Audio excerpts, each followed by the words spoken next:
Ariko papa Gisubi, uru rugo ko turusangiye kuki imirimo yose muyimparira?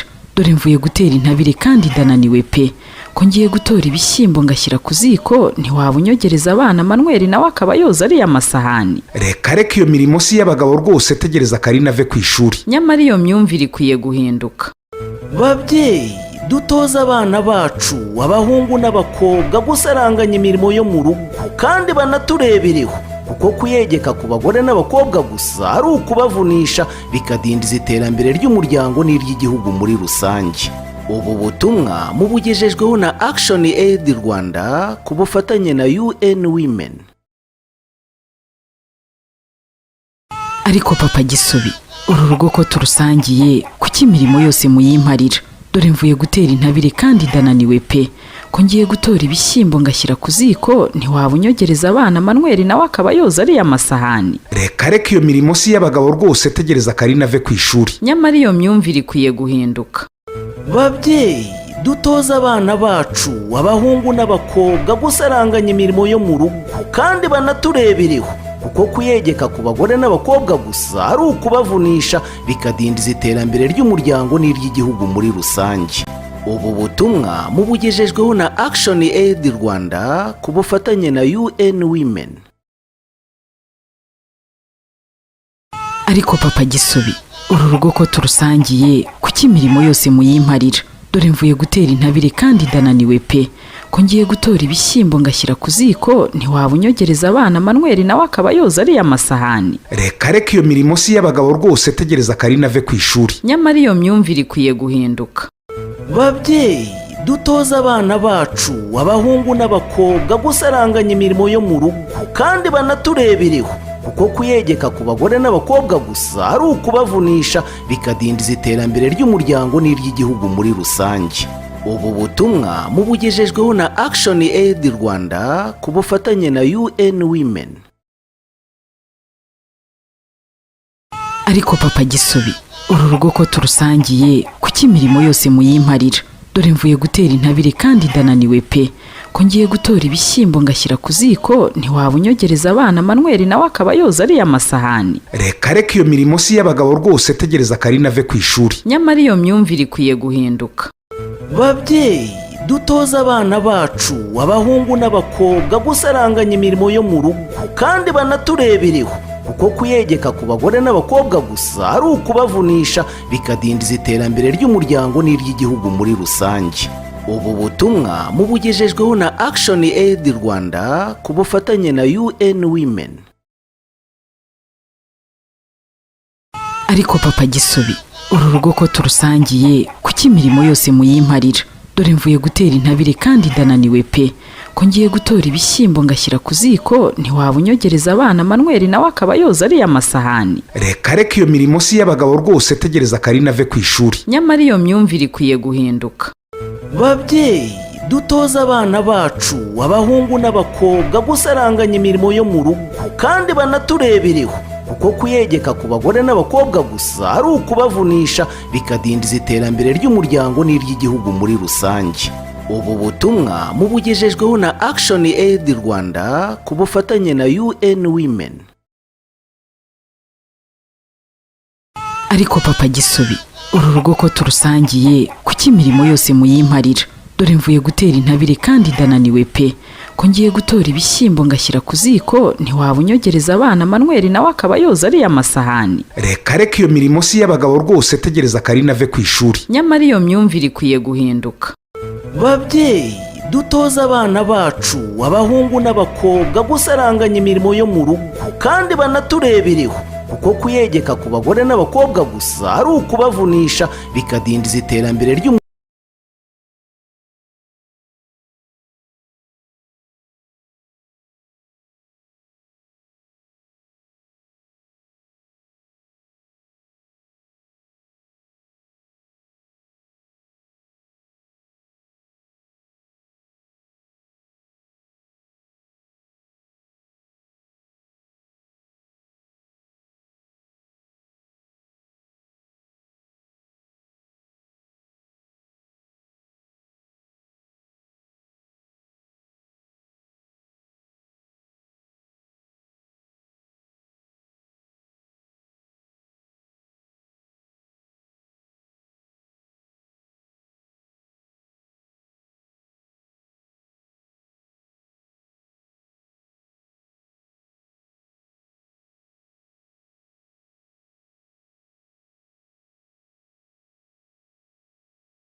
ariko papa gisubi uru rugo ko turusangiye kuki imirimo yose muyimparira?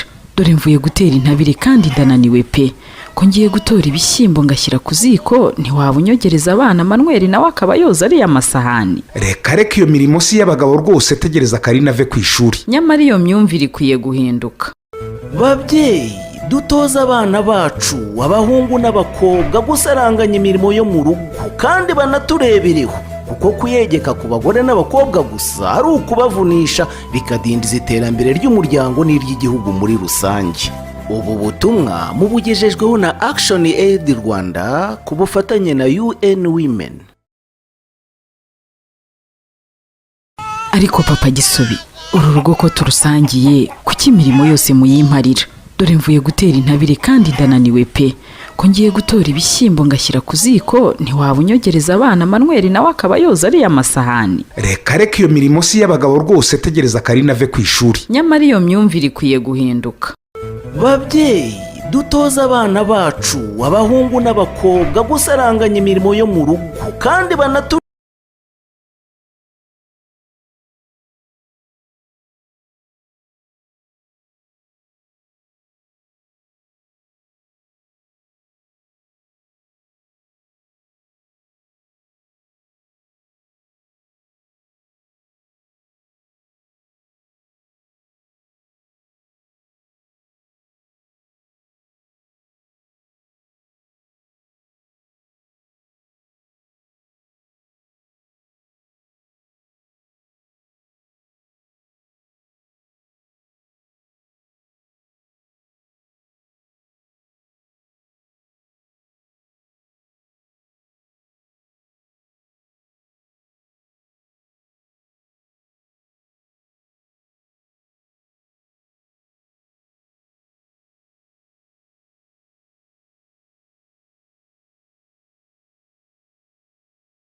twe birashoboka ko batumvise icyavuzwe, reka mbishyire mu kinyarwanda. Ntabwo bishoboka yuko dushobora kurandura kino kibazo kijyanye n'uko buri gihe imirimo yitwa ngo iraciriritse tuyiha abagore. Ntabwo bishoboka. Abo twemeranywa ko bishoboka, mukome mu mashyi, biroroshye, birashoboka cyane ko bishobora kubikuraho. So nk'uko yaranabisabye rero, kugira ngo tuze gukomeza na gahunda, unyemerere kugira ngo twakire umuyobozi wa Action Aid atambuke kugira ngo atugezeho ijambo ritanga ikaze muri iki kiganiro. Please, you can translate in English. Thank you. She's already here. Please help us welcome the Executive Director of Action Aid, and she will also welcome the Action Aid convener on our behalf. Thank you. Thank you. Good morning, everyone. My name's Mwangavu Ines. I'm really very glad to see you all, and having honored our invitation. We are really thankful to have a UN representative in the room, a government representative, civil society representative, private sectors, and representative of the citizens. You are all welcome to this National Policy Dialogue on Unpaid Care Work. We want this dialogue to be more engageful, and then feel free to provide all your contribution wherever you feel it's necessary. I would like to welcome our convener, the convener of the General Assembly of Action Aid Rwanda. Thank you.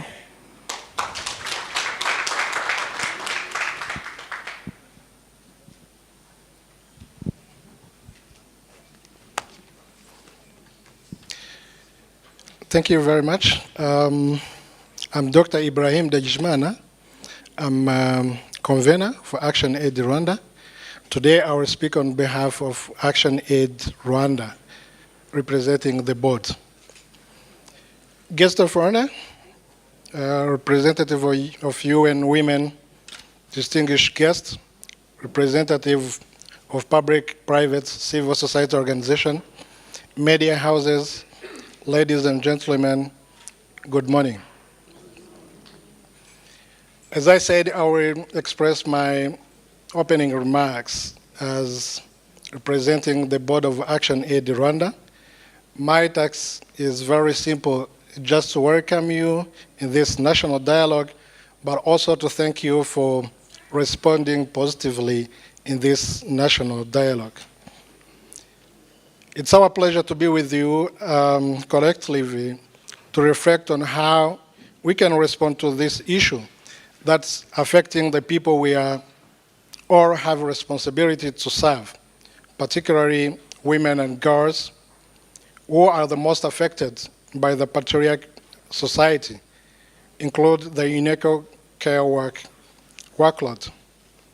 Guest of honor, Action Aid highly recognizes the continued government efforts to advance gender accountability, which global ranks of our country, the 6th with 81 score, but also the first in Africa toward eliminating the gender gap in Rwanda as per Global Gender Gap Report 2022. This is a result of strong gender responsive policy and legal framework, include the National Constitution of 23, amended in 2015, the revised National Gender Policy 2021, law governing matrimonial regime, donation, and succession, but also the law governing land in Rwanda. Most importantly, this amazing work of the entire gender machinery and its partners includes Action Aid Rwanda. Allow me to say that Action Aid equally recognizes the continued great partnership and good collaboration with all of you here in this national dialogue, especially today the UN Women and its partner Global Affairs Canada for their passion and support to this continuing policy engagement, including the national dialogue policy. Please join me to recognize this great partnership. Guest of honor, allow me also to use this opportunity to inform the participants that Action Aid Rwanda is now operating as national registered organization since 2017 with active board, but also at the same time will remain a member of Action Aid Federation, working as a human rights organization, particularly working with the vulnerable women and girls to eradicate poverty and any form of injustice. Today we are honored to be with you, all of you here, to benefit from your different experiences and expertise and see how we can generally do more to increase recognition of the challenges of unpaid care work, hence to collectively take action for effective reduction and redistribution of care workload as advanced women economic empowerment. As part of patriarchal society, it is recognized that we may not easily understand the magnitude of this issue, yet the system we have in Rwanda, such as performance contracts, imihigo, but also the GBS, is enough to bring about the desired change.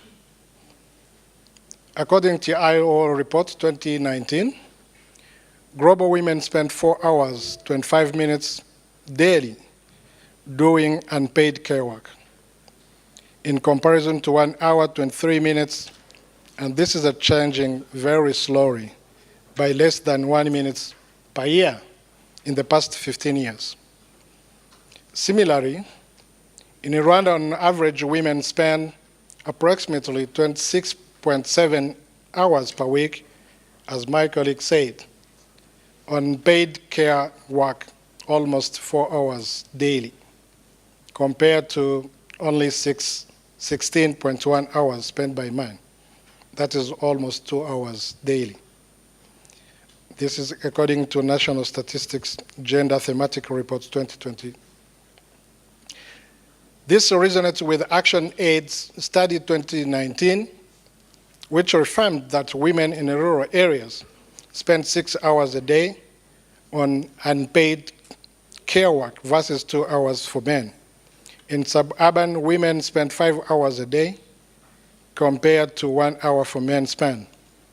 In the city of Kigali, women spend 2 hours per day versus to 1 hour for men. Those who know calculation and statistics, you know what it means. Factor that is care work in city of Kigali and district towns include the accessibility to basics infrastructure, such as daycare centers, public transports, energy, and water.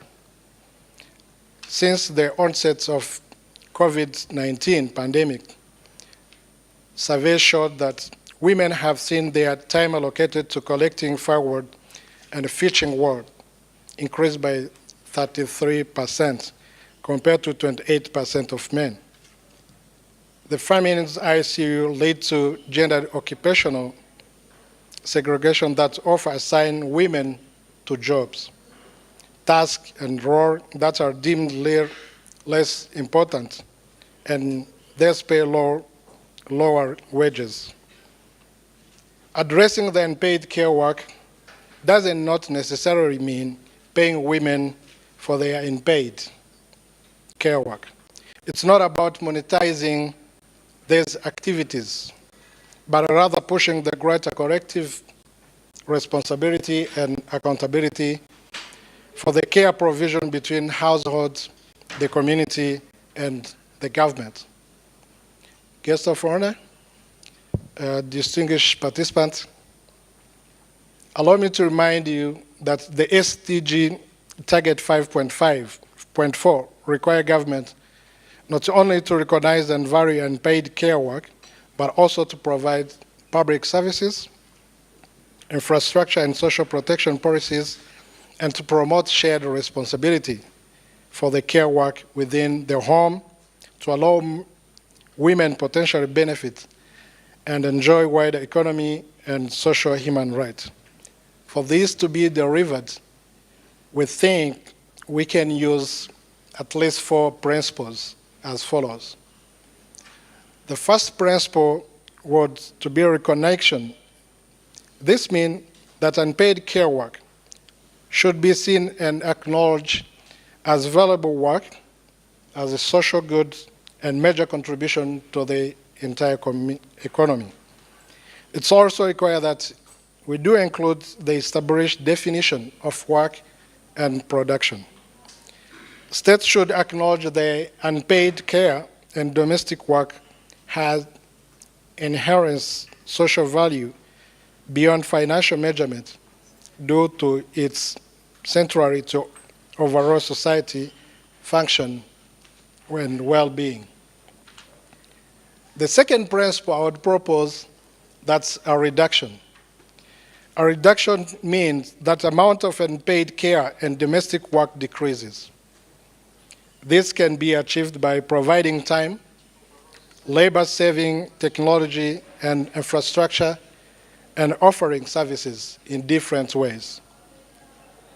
The third principle, that's redistribution. By the redistribution, we mean that while we do redistributing the ISW, more fairly among members of the household is crucial. It will not address the wide structure challenge of the care services being passed on households, and particularly to the poor households.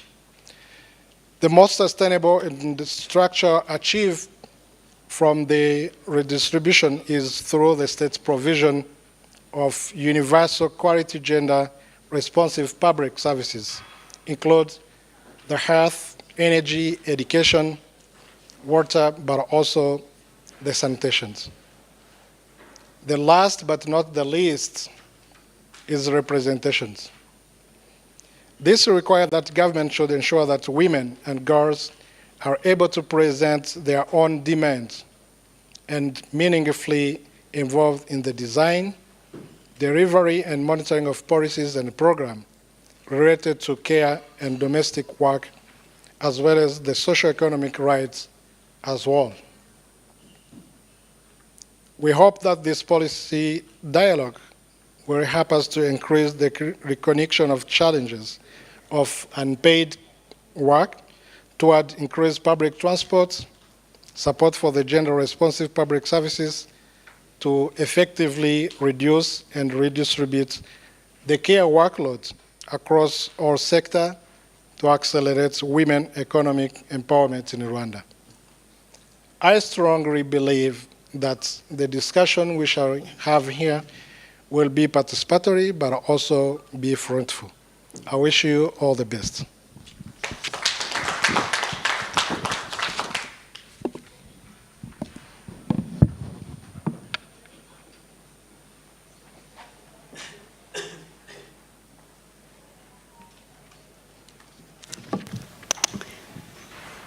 Another round of applause, please, for the convener.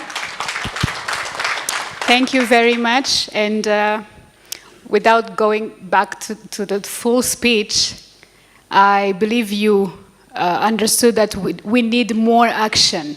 There's what has been done at national level, even globally, but we need more action to recognize, reduce, and redistribute unpaid care work for accelerated women's economic empowerment. Thank you again, sir. ngira ngo mu kinyarwanda cyacu cyumvikana nubwo icyongereza nzi ko mucyumva cyane ariko mu magambo makeya mu by'umuyobozi yaravuze iyi ni imwe muri point dushobora gufata cyane. Please biradusaba imbaraga kuko hari byakozwe ariko hari nibyo dukeneye gukora cyane kugira ngo byibura iki kibazo kiveho kirandurwe burundu. Unyemerere rero kugira ngo dukomeze na gahunda, dufite inzego zitandukanye ziri hano Pamela. Dufite urwego rwa UN Women.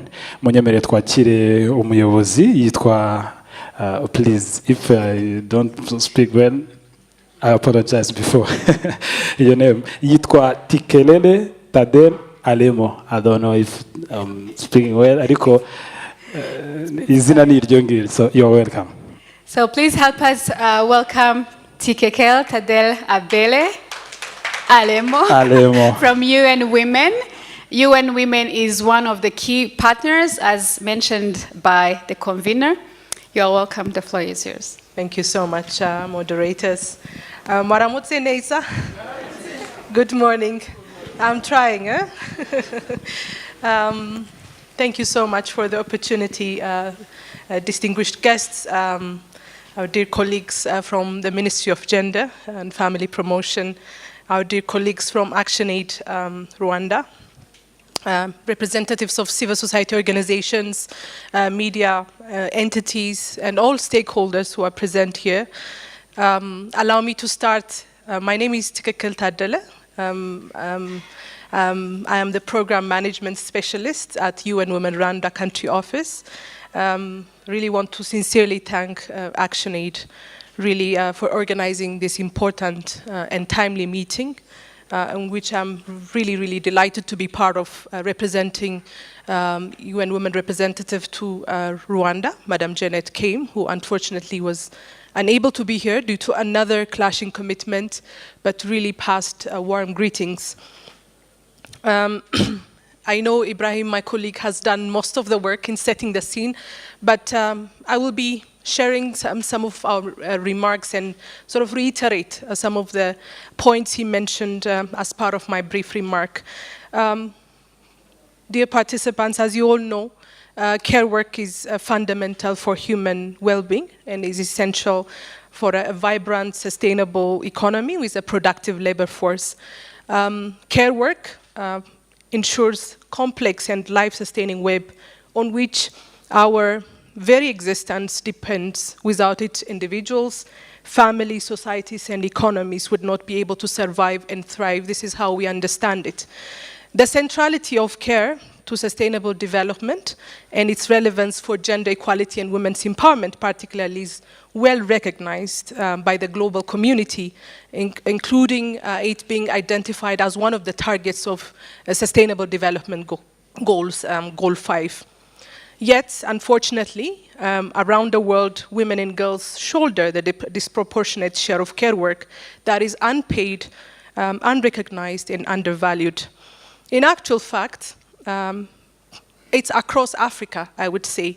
Prior to the COVID-19 crisis, women already did 3 times as much unpaid care and domestic work as men, with women on average doing around 4.1 hours per day, compared to men who on average do around 1.7 hours. So in other words, although a significant amount of unpaid care work that is predominantly done by women has fast become the backbone of the response to the pandemic, it's rarely recognized as such. In Rwanda too, according to a baseline UN Women conducted early this year on the status of unpaid care work in 8 districts of Rwanda, women multitasked between caring for children as well as for household, their community roles, cleaning the house and their communities, engaging in farm activities, among others. Men, on the other hand, had limited engagement in care-related activities, but continued performing farm-related activities as they used to before a pandemic, and other income-generating activities such as construction and trade.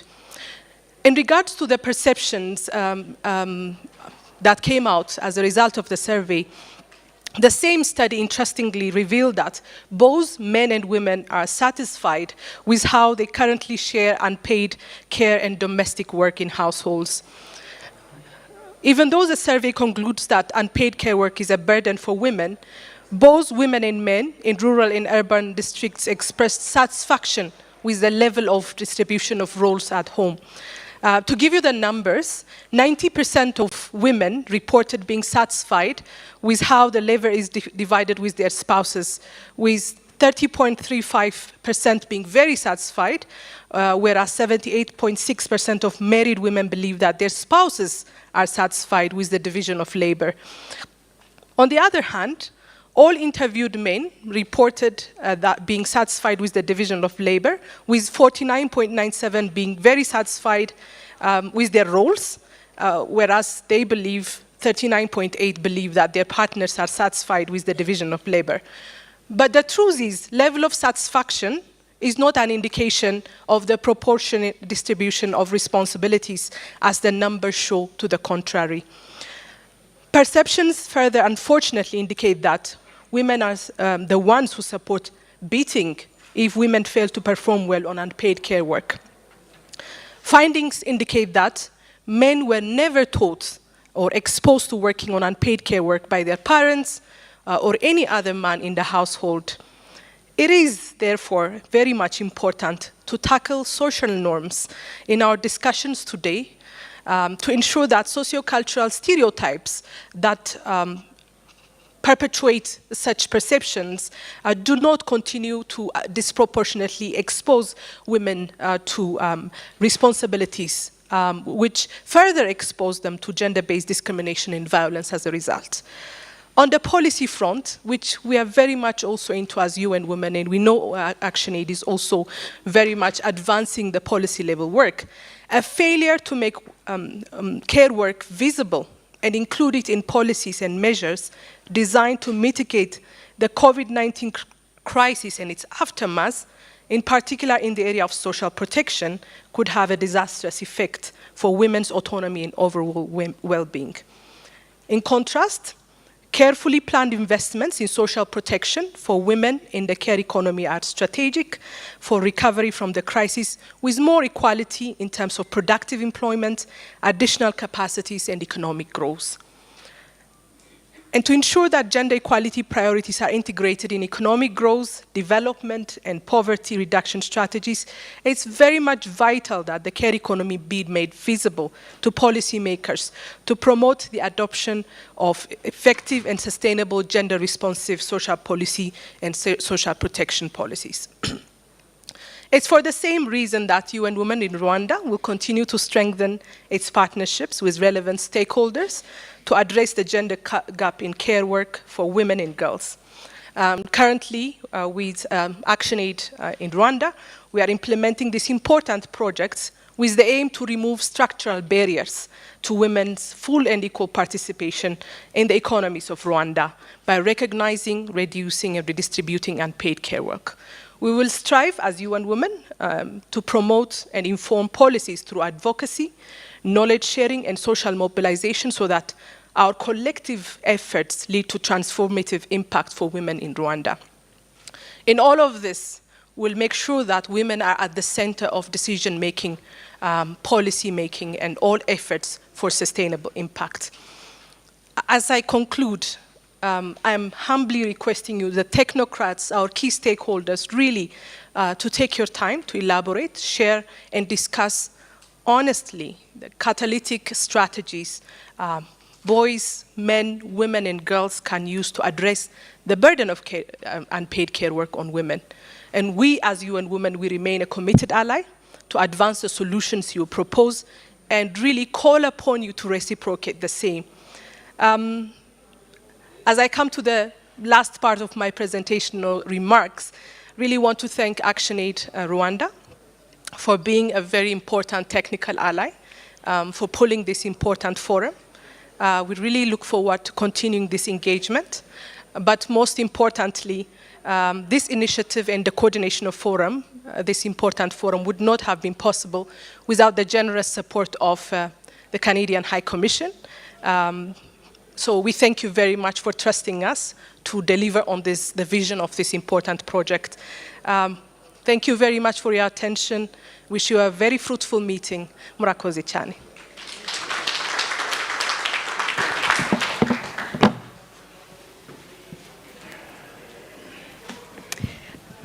Mwadufasha tukamwongera amashyi. Avuze ibintu bikomeye Kate, sinzi niba wakurikiye.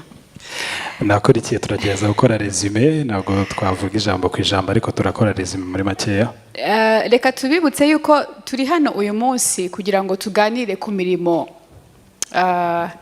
idahabwa agaciro, itishyurwa nk'uko tubisoma mu Cyongereza unpaid, ariko mu by'ukuri ntabwo ari uko itishyurwa amafaranga, ahubwo nta n'ubwo ihabwa agaciro.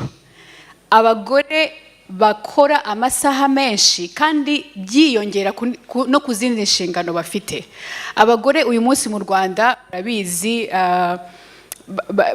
u Rwanda ni kimwe mu bihugu byateje imbere ihame ry'uburinganire n'iterambere ry'umugore. Ni ukuvuga ngo umugore ariga, umugore arakora, umugore aracuruza, umugore akora ibikorwa byinshi by'iterambere byinjiza amafaranga bimufasha guteza imbere umuryango we n'igihugu. Ariko yagera no mu rugo akaba afite indi mirimo myinshi tuyiziranyeho twese, sibyo? Twese twavukiye mu miryango cyangwa se n'uyu munsi dufite imiryango. Ariko ugasanga rero ya mirimo yindi akora hari ubwo imubangamira muri ya mirimo ibyara amafaranga imufasha kugera ku iterambere. Uyu munsi turi hano kugira ngo turebe ko uyu mugore agomba gufatanya n'umugabo mu iterambere ry'igihugu n'iry'isi muri rusange. Ariko yagera mu rugo iya mirimo yindi imutwara nayo amasaha imunaniza. Ubu nuko tutarabyinjiramo cyane, mu kanya turaza kureba uriya mugore akura hehe inkwi acanisha imbabura cyangwa aho atekera, avoma hehe amazi, amara umwanya ungana iki yonsa umwana, amugaburira, amutegura ejo, ibintu byinshi cyane ku buryo usanga hari n'ababikuramo indwara, hari n'ababikuramo ibintu ingaruka nyinshi zitandukanye. Ariko noneho Madame Tikeke thank you, ngo ndivuze neza, yavuze ko abagore banagize uruhare runini muri kiriya gihe cya covid, igihe twari mu gihe cy'icyorezo cya covid-19.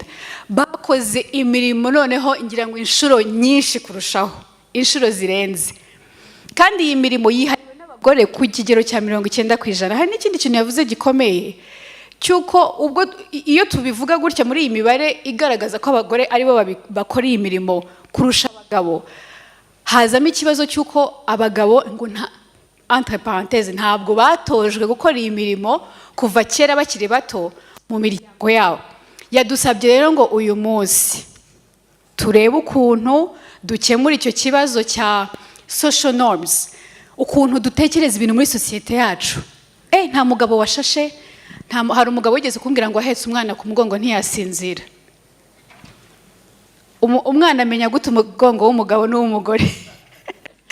Uyu munsi rero turaza kuganira ni gute twahera mu mizi, ni gute twahera mu muryango, ni gute twahera mu muco tugakemura ibibazo kugeza ku rwego abagore n'abagabo bagabaniye imirimo equally, bagabaniye imirimo ku rwego rumwe, kugira ngo umugore ye kuvunika wenyine kandi afite n'ibintu byinshi agomba gukora. Ikinyarwanda cyanjye ni cyinshi cyane, mukihanganire. Ariko nagira ngo twumvikane ikintu tugiye gukora uyu munsi, kuko ni ikibazo tugomba kwicarira. Abarundi ngira ngo baragihagurukira, sinzi abicara n'abahaguruka, ariko ni ikibazo tugomba kwigaho uyu munsi. Abamama, hari ikintu cyitwa recognition. Ese murabizi ko iyo mirimo mufite uburenganzira bwo kuyifashamo n'abagabo? Reka turebe hano, dore n'abazamura baragira gutya. Murabizi ko mugomba gufashwa cyangwa muzi ko ari ibyanyu gusa? Kate bariza abapapa. Mu byo wenda yagiye avuga, yagarutse ko ubufatanye bw'umugore n'umugabo iteka bwerekana umusaruro mwiza. Abagabo bari hano tubyemeranyweho. Mu Kinyarwanda baravuga ngo urugo rwiza ni ijuru rito, ariko ibyiza by'umugabo iyo afatanyije n'umugore nibwo biba byiza cyane. Siko bigenda. Tuzi neza uburyo umugabo ufite umugore mubi iterambere rirabura, ariko umugabo ufite umugore bafatanyije akamwumva akamutega amatwi, iryo terambere ryabo turaribona. Si dusanzwe tubibona? Abagabo muri hano munyemerere, koko ntabwo dushoboye kuba dushobora gufasha abagore bacu iyo mirimo kandi bikagenda neza. Nta muntu ushobora kuguseka kubera ko wowe wafashe umwanya wo kuri gukorera urugo rwawe. Icya mbere ni urugo rwawe, icya kabiri ni abana bawe uri gufasha, icya gatatu gikomeye ibiza murabisangira mwembi. Why not? Kubera iki? Ntabwo byakunda. Ubu ngubu uhagurutse ugakoropa ntabwo byakumvikana. Mumbwiza ukuri. Turi kuganira mu kanya, turaza kuri documentaire cyangwa turebe kuri program uko bimeze. Reka mbabaze abagabo bari hano tugire gutya. Biroroshye, ni ikiganiro ntabwo bikomeye, kubera ko tutabitojwe tutigeze tubibamo muri ya myaka yatambutse. Reka mbasangize akantu kamwe please. Ni urugero nzi mama wanjye yambwiye. Hari umugore yabyaye abana babiri. Abo bana babiri bafite umuhungu n'umukobwa, ariko uwabanje yari umuhungu, imfura yari umuhungu. Yarwaye indwara ituma agomba kwitaba Imana. Ariko mbere y'uko yitaba Imana yari yaratoje abana be gukora imirimo yombi. Iyi ni true story ndi kubabwira, ni inkuru y'ukuri. Nyuma uwo mugore araremba, agera ku kigero atakibasha no kubyuka, ariko umwana w'umuhungu yari azi gukora imirimo yose. Ariko kubera ko yajyaga atera ishyari abandi bo muri quartier, abantu bakamubwira ngo sha, ngo rwose umuntu wabyaye umukobwa ntazaguseke, kubera ko yarabyukaga agakoropa, agateka, akoza murumuna we, agakora imirimo, akajya ku ishuri. Icyaje kubaho rero gikomeye, nacyo nashaka guhita ngarukaho kugira ngo wumve kwa gufatanya gikomeye cyane. Uwo mugore mumbabarire gukoresha hano urugero, yarapfuye kandi apfa nijoro. Biragoye ko wowe nk'umuhungu wakwambika mama wawe wakubyaye, kiranazira, siko byiri mu Kinyarwanda. Yagiye guhamagara abaturanyi ababwira ngo twagize ibyago, basanga yamutunganyije, yamwambitse ibintu byose, aravuga ngo mama nguriye. So iyo atabimutoza byari kugenda gute? It's a true story. Yabyaye abana babiri gusa, abagabo ize, ntabwo bikomeye. Reka bireke kuba speech, reka bireke kuba speech, byorohe cyane. Wowe bikoze byuka. None se uziko pam, namenye ko hari abagabo turi mu kiganiro, na ya myenda y'imbere y'ibanga usanga ngo ari abafasha babikora. Can you imagine? Reka twakire. We're going to have a presentation of research review done by Gihana Donata. She's a gender expert. And she's passionate about women's rights and gender equality. So whatever we are going to discuss here needs to be evidence-based, right? So let's welcome Gihana and her presentation. I believe we will learn a lot from the research. Thank you. N'ubushakashatsi bwakozwe kandi araza kudufasha kugira ngo ibi bihari biri fact ni imibare igaragara. Thank you so much, Pamela and Kate. All right, thank you so much, everyone. Madam Teneza, I feel like this thing is not doing justice to the short people. I feel like we should stand tall somewhere. Let's remove it. Fantastic. Thank you so much, Claire. Well, thank you so much. My name is Donata Gihana. My role is very simple.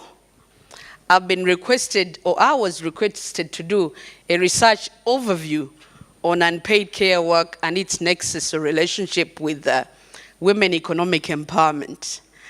But before I do that, I want to recognize those present, the Minister of Gender and Family Promotion, Director General, central government, and lots of local, decentralized levels, local government officials that I saw in the room, and other government institutions, and definitely ActionAid Rwanda for convening us, and UN Women for partnering with ActionAid Rwanda. And I think as far as we know, ActionAid is actually one of those organizations championing and amplifying unpaid care work in Rwanda. So thank you so much for that. I want to also recognize civil society representatives and other international agencies, fellow researchers, fellow gender researchers, and also as senior gender women's rights activists whose shoulders we stand tall. When I see Mama Jeanne and Honorable Juliana, I also saw Mama Sevota there, I feel proud that we actually have those that we look up to who have mentored us to be who we are. All protocols observed. I don't know where my presentation is, but I'm happy to go with it where I have it. Well, I was asked to do a research overview on unpaid care work and women economic empowerment. And I must mention that it's not my research. I want to recognize that this literature was drawn from existing reports, researches, and articles on unpaid care work and women economic empowerment. And also want to recognize that there's actually a lot out there from institutions like OECD, ILO, International Labour Organization, UN Women, is really has produced a lot on unpaid care work and its nexus to women economic empowerment. Not only UN Women Rwanda, but globally. IDS Sussex has also done a lot of work. There's a recent report published by the Global Center for Gender Equality on unpaid care work in the East African region. And who else?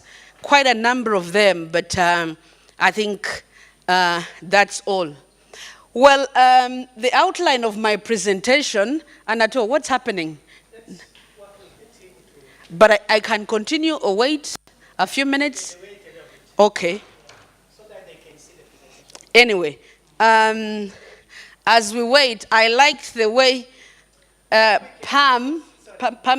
Sorry, maybe we can use this opportunity to recognize different categories of the participant. So the facilitators, please come and help to recognize the different categories of participants. murakoze cyane mu gihe tutegereje ko badufasha kugira ngo ibyivugwa bibe tunabireba hariya, ariko hano hari inzego zitandukanye tunabashimira cyane ko nukuri mwabashe kwitabira. Hari inzego za leta, hari inzego z'abikorera, hari NGOs, hari kandi inzego z'umutekano ziri hano. Mwakoze cyane. Ndetse kandi hakaba abayobozi batandukanye bo mu nzego z'ibanze. Nukuri nimwe ibi biheraho kuko byose biberaho hepfo. Iyo mudahari ni mu muryango, ni mwisibo. Iyo mudahari ntago byakunda. Hanyuma kandi hari n'abandi bafatanyabikorwa batandukanye. Izo nzego zose turabashimira cyane. So maybe we can humbly request the participant from the district, the executive secretaries of the sector, please, you can stand up, then we recognize your presence. Abantu baturutse mu mirenge. Yego, abantu baturutse mu mirenge itandukanye. Where is Pamela? Banza harakari kudufasha hariya. Mwahaguruka tukabashimira kubera ko mwabashe kwitabira. Baturutse mu mirenge itandukanye, muri district zitandukanye cyangwa mu turere dutandukanye. So these are executive secretaries, yes, working day to day with the community members. So we can also we can also see the executive secretaries of sales and some of the chief of the sales, the coordinators of the sales and the villages. Please, have you just... okay. The Mudugudus, please, a round of applause for the Mudugudus. Thank you so much. We want them to influence the change at community level. It means that the women, the parents evening forums and the inteko z'abaturage. Abo ni abaturutse cyangwa abari hahandi navugaga mu isibo muri mu midugudu mu tugari hepfo. Abo urumva wa mugoroba w'ababyeyi wa mugani twese duteranye turi hariya tuganira, icyo bari batubwira nicyo kiba gikomeye. Ndabeshya iyo badahari ubwo muri ya mvuga ivuga nubango biragorana. Reka ndeke kukoresha iryo jambo. Yego. Okay, also we are humbly recognizing the Honorable Juliana. You can stand up. She did the research on unpaid care work. Honorable Juliana mwakoze cyane kwitabira turabashimiye cyane kandi umusanzu wanyu turawubona murakoze. Also, we need to recognize our members of panel today. Please stand up. Then abantu bari buze kudufasha mu gutanga ibiganiro bitandukanye aho muri turabizi muhaguruke abayobozi batandukanye bari buze kudufasha kuza gutanga ibiganiro hano kuri pano mu Kinyarwanda ndayibonara. Mama Jan, the expert, gender expert. Edward from the University of Rwanda. Lecturer at the University of Rwanda, Center for Gender Studies. Also, we can recognize also the representatives of the citizens. Hano turafite abantu bahagarariye abaturage, the ones day-to-day experiencing this issue of unpaid care work. They will give testimony. Aba ni abantu bakomeye cyane kuko nibo bahagarariye abaturage bakorana n'abaturage umunsi ku munsi mu cyubahiro cyanyu tubagomba hori mu gejuru maze abaturutse Musanze aho projet ikorera mwahaguruka. There are women from district. Yeah, they will give us the live testimony of this issue. bari abantu baraza kuduha koko ibi tuvuga birahari cyangwa ntibihari babana nabyo barabibona cyangwa ni ikibazo twe twaremye turikizana gutyo barahari bafite ubuhamya bufatika bwerekana yuko ibi ngibi tuvuga bihari ryo ku mugore abacita cyangwa ayo abameze ko kutamuha ko gaciro iyo mirimo itandukanye agenda akora kandi n'izo mvune zose zimudindiza mu iterambere rye ibyo byose baraza kudufasha Yeah, sure, we need to speak from the realities from the ground. baratubwira ukuri. Yeah, okay. Can we also humbly request the executive directors of different civil society organizations who are present here today? We need to recognize your presence. hanyuma abantu baturutse muri hagarariye imiryango itandukanye itegamiye kuri leta ndetse n'abahagarariye executive secretaries or country directors. Please stand up. We want to recognize your presence. A round of applause, please. Thank you so much. Thank you so much. So ngira ngo ndabona presentation yamaze kuboneka. Turabashimira mwese jewe ndi in charge of programs policy and business development in Action 8. So ngira ngo nabandi tutabashije. I think we need also to recognize the media house representatives. Please our colleagues. The RBA is here, other media representatives. Can you stand up? Please. Thank you so much. So, thank you. Thank you, Anatole. I'll continue with the outline of the presentation. Yes, I've been facilitating meetings with deaf women. So I actually learned that when you do this, it's next. When you see me do this, it will be meaning next. So na chindi chino bimenyesha. It is next. I hope it doesn't mean anything else apart from that. Anyway, that's the outline of my presentation. We want to look at the background, especially the concepts within this presentation. We also want to look at the global and regional context when it comes to unpaid care work, but also what does the national context tell us? And again, the nexus between unpaid care work and women economic empowerment, as well as policy recommendations. I must say that as I earlier mentioned, this may not be exhaustive. Researchers and others would have a lot to say when it comes to unpaid care work. But as I mentioned, this is simply an overview. I looked at mainly two concepts, and this is just a reminder. What is it, or what's the literature telling us when in terms of the definition of unpaid care work? And I'm actually glad the representative of UN Women slightly went into that definition, if not the Action Aid convener.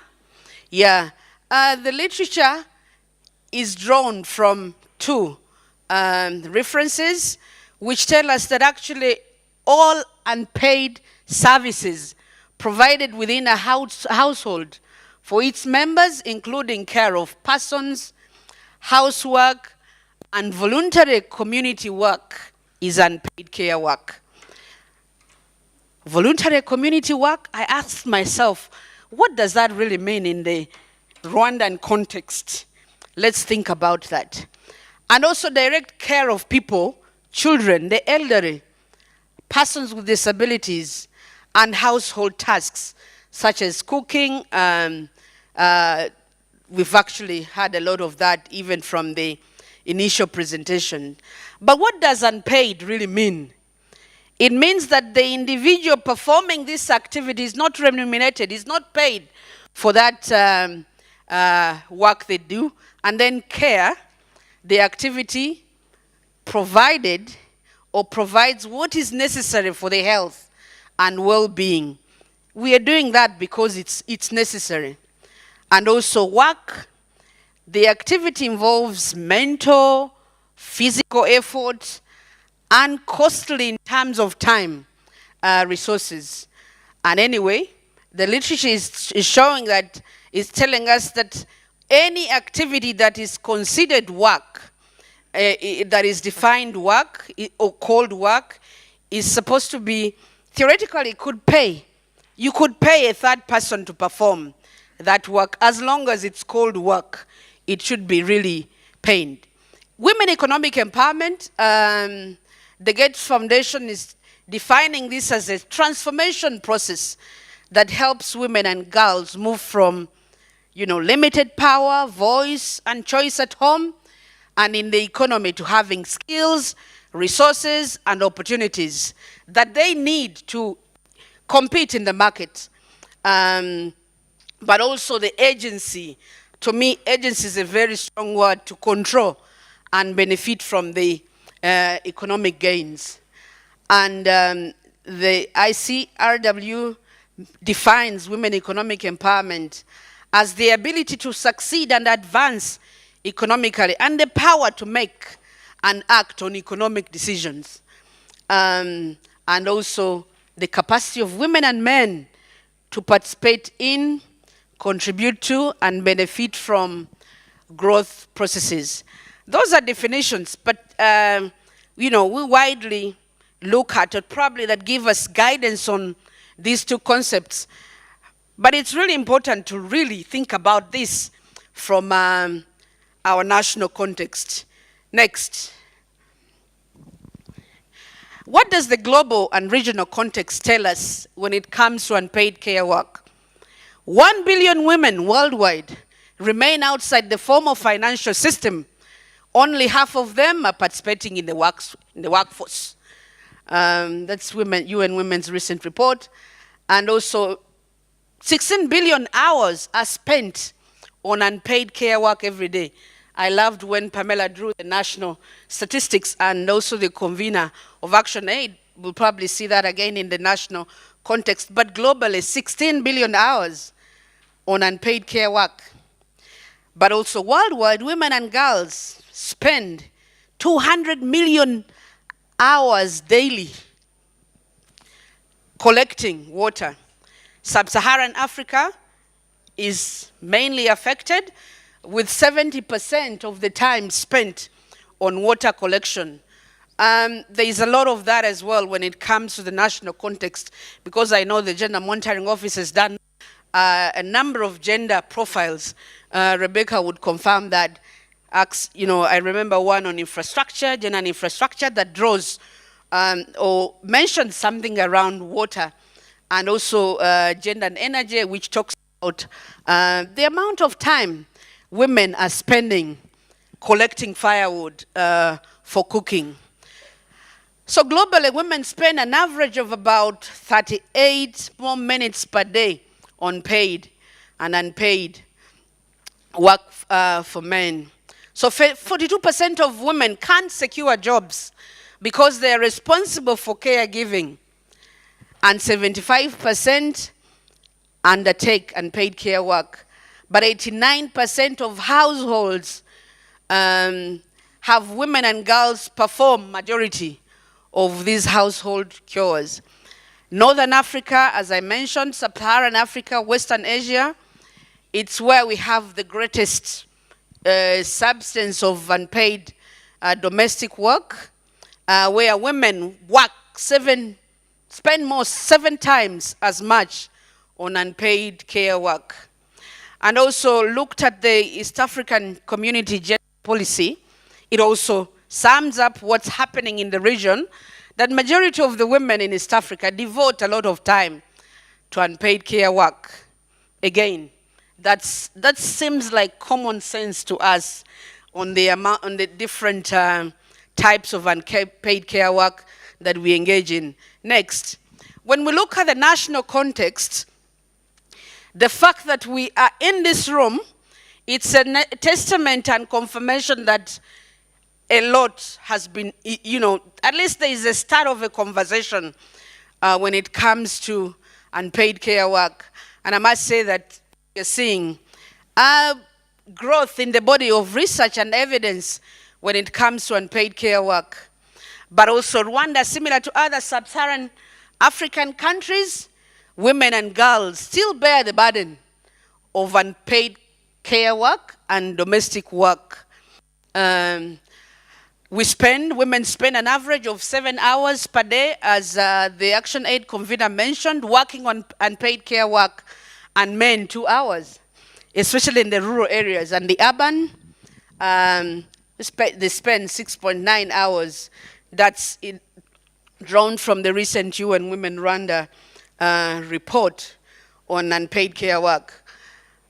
Social responsibilities, educational levels, and but unpaid care work as well, are some of the factors that are hindering women from occupying senior positions and access to and control of resources. But we know governments committed to recognize and value unpaid care work and domestic work, as actually the convener mentioned. SDG Target 5.4 calls for attention, recognition of unpaid care work, and through public services, infrastructure, social protection, and all that. While Rwanda does not have any specific policy that addresses women economic empowerment in relating it to unpaid care work, we know that the current national gender policy is actually highlighting some aspect, or is highlighting an aspect in relation to unpaid care work.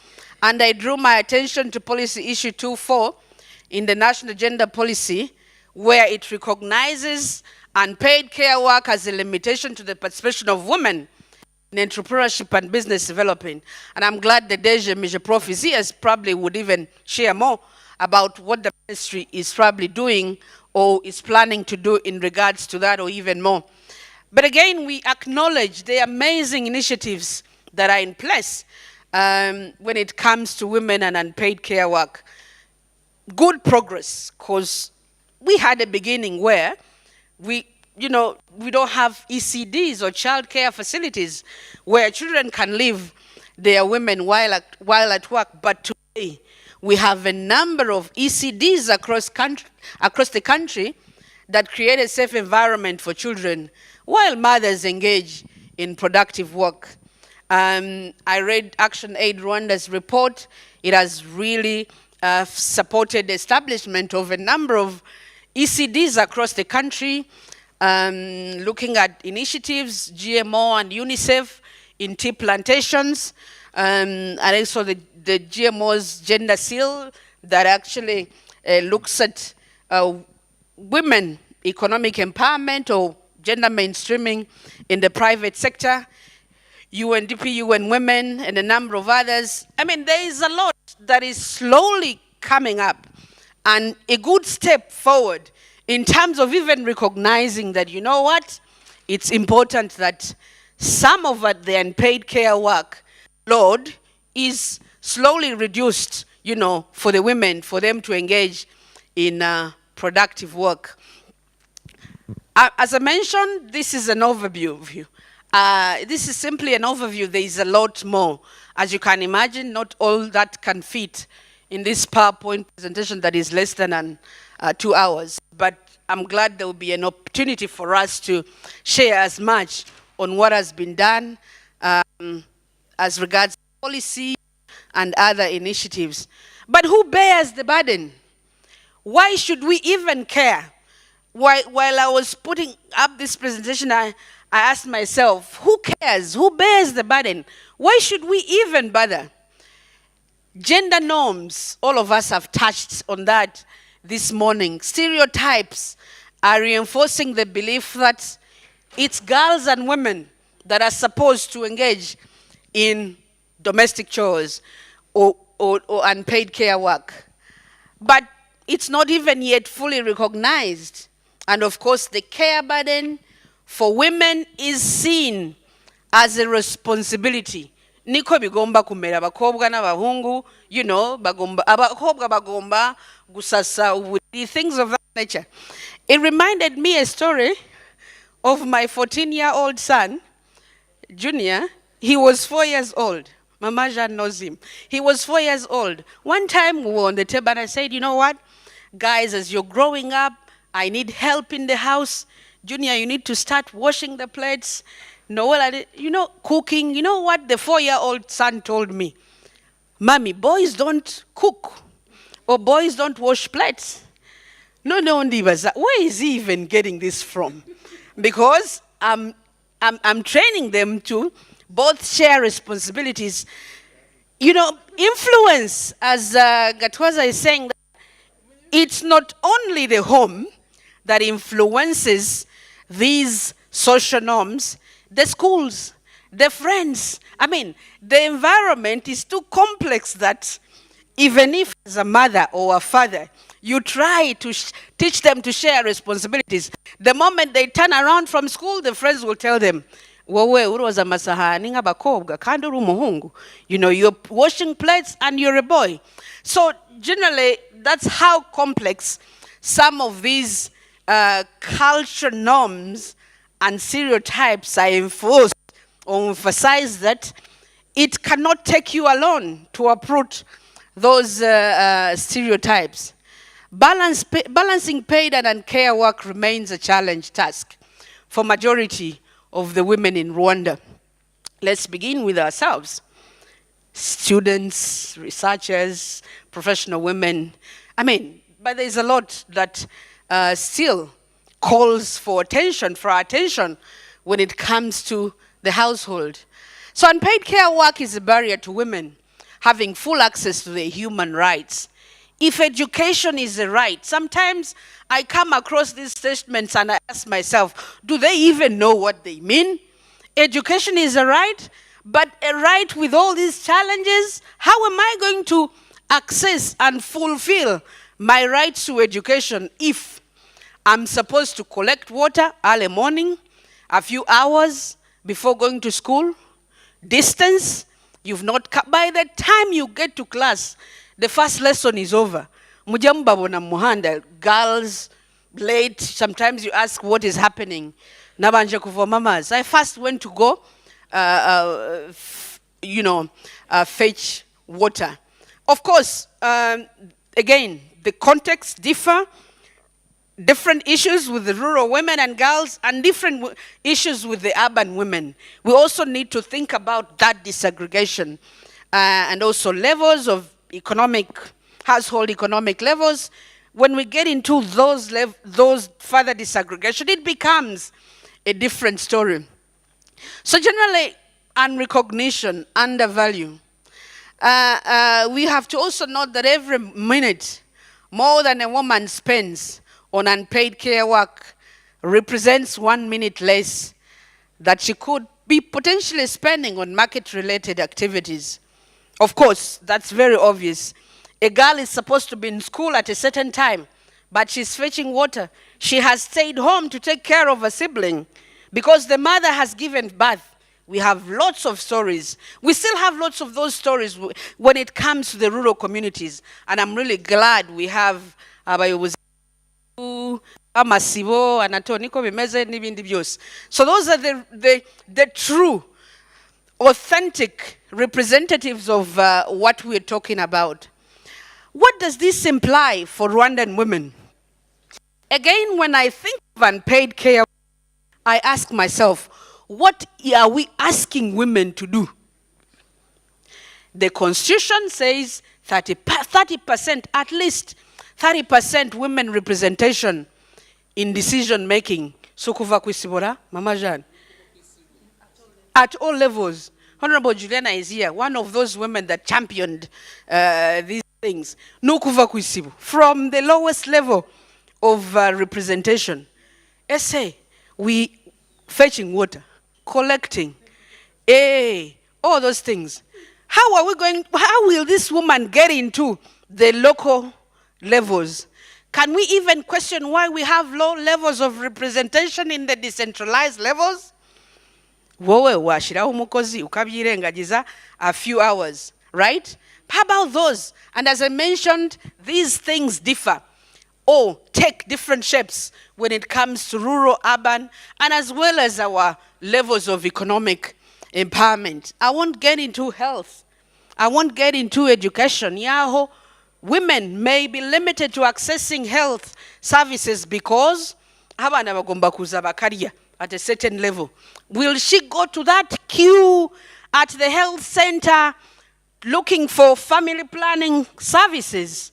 Believe me, that's going to be an option. Next. You're not looking at the sign. Unpaid care work and economic empowerment. ILO highlights that if care work was valued, the same as other work, it would represent 1/10 of the world's economic output. We are missing out from the economic perspective. If unpaid care work and domestic, of course, they make a substantial contribution to countries' economies.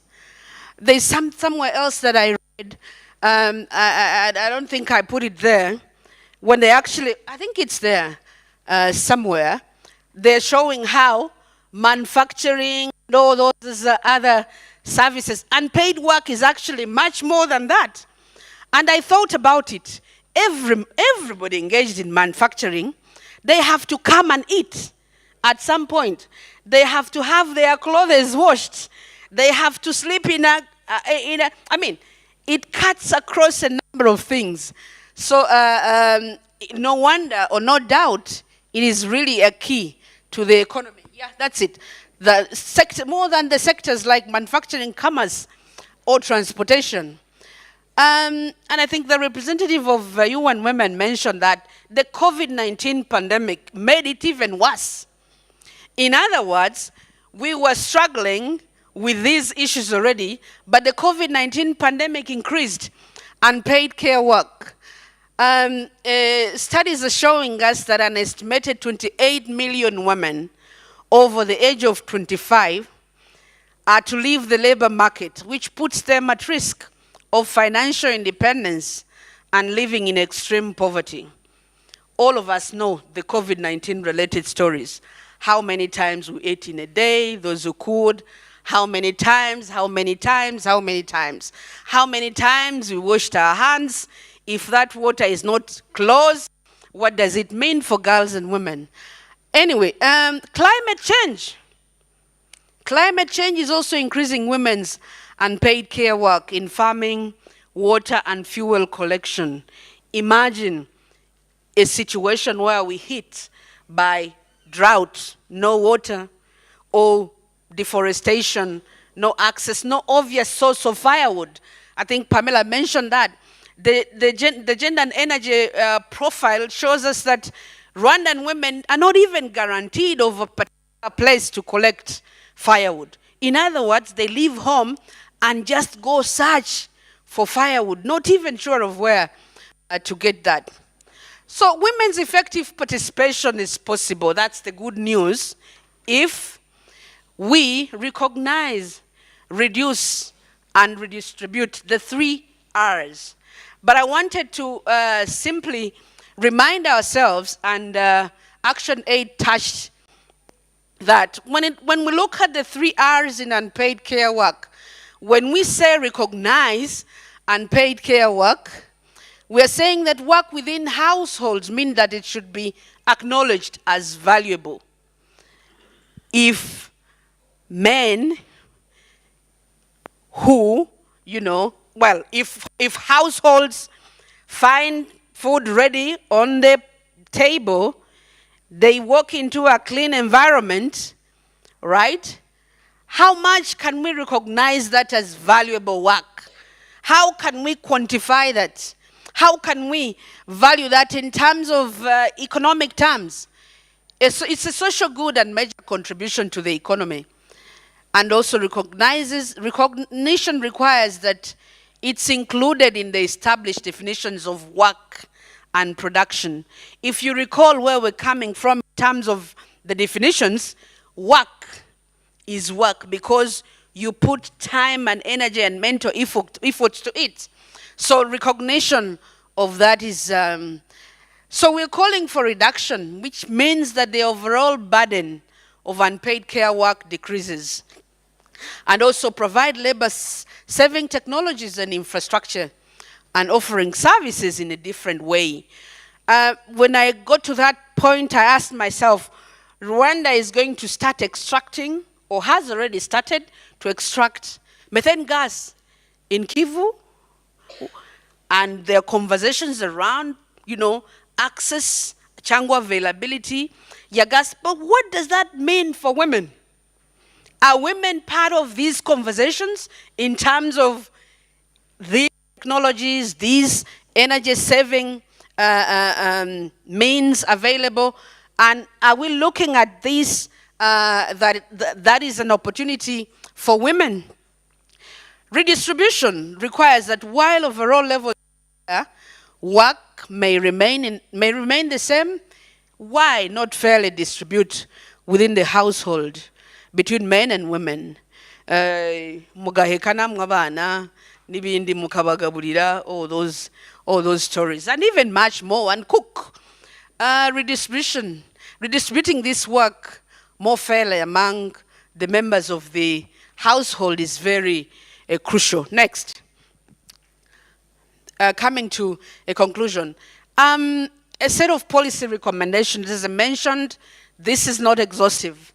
Just a highlight, and I'm sure a number of you would really have a set of policy recommendations. Data evidence for policy guidance on what works.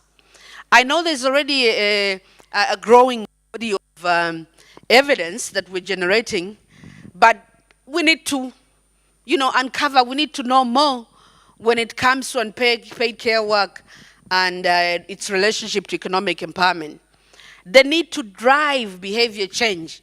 And I'm really pleased to recognize that the current national gender policy talks a lot around men engaged, but also looks at the social and cultural norms. But how best do we drive change? Amidst all these challenges, acknowledging that unpaid care work and domestic work has inherent social value beyond financial measurement, the societal functioning and well-being, even beyond the financial measurement, the recognition that, this is really important. Understanding the links between unpaid care and domestic work and economic empowerment can accelerate progress towards gender equality in the home and the economy, inclusion, sustainable development, benefiting women and families, but also need to adopt policies on provision of universal gender-responsive public services, as you mentioned, health, energy, education, when we have opportunities, use of technology, and other means that help us reduce unpaid care work. Are the policies really speaking to the needs of both men and women and others? Gender formative policy innovations, again, tackling unpaid care work, strong engagement in gender equality, that's already happening. at policy level, probably now implementation of that, now that the policy recognizes that, dialogues, participation in activities, traditionally seen as women's issues, a lot more. But again, how do we monitor and evaluate these interventions to support tracking? For instance, the revised national gender policy interventions on addressing unpaid care burden.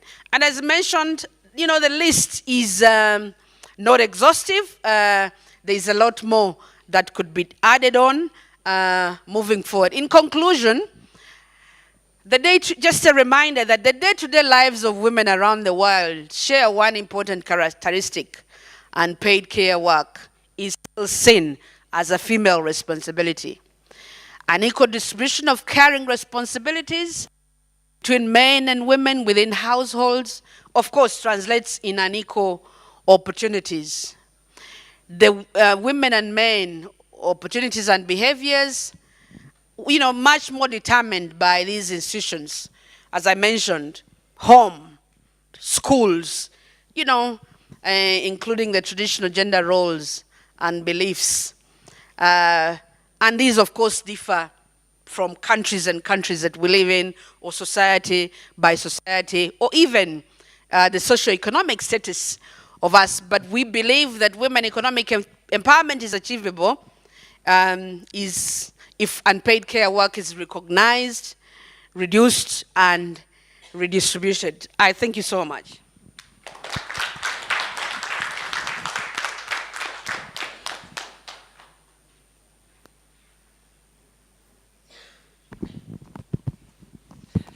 arakoze cyane kuri ubu bushakashatsi bwakozwe ariko bufite ibimenyetso bigaragara bifatika. Hari ibyo twagiye tubona umuntu yagakwiye wenda kubigarukaho. Kimwe mu bikomeye cyane ni amasaha ashira umugore ari muri iyo mirimo yitwa ngo iraciriritse kandi atanahemberwa. Ibi bikadindiza iterambere rye burundu. Nimbyita burundu ni burundu, kuko nta hantu na hamwe uzigera ubona yuko yateye imbere. Hari point yagiye ariko tubanze twandi tumwongera amashyi nubwo numvise ari make. Sinzi niba ari ikibazo cyuko wenda ururimi twese tutarwumvira rimwe. Wibaze umuntu amara amasaha 200. Nahise mbara nsanga niba isaha igira iminota 60 tukuba n'amasaha 200. Uzi ko uyu muntu atariho, yaravutse ahitabura. Ibaze kandi ibintu atindamo ni imirimo iraho, ya mirimo kuvoma, we ntushobora kubibona.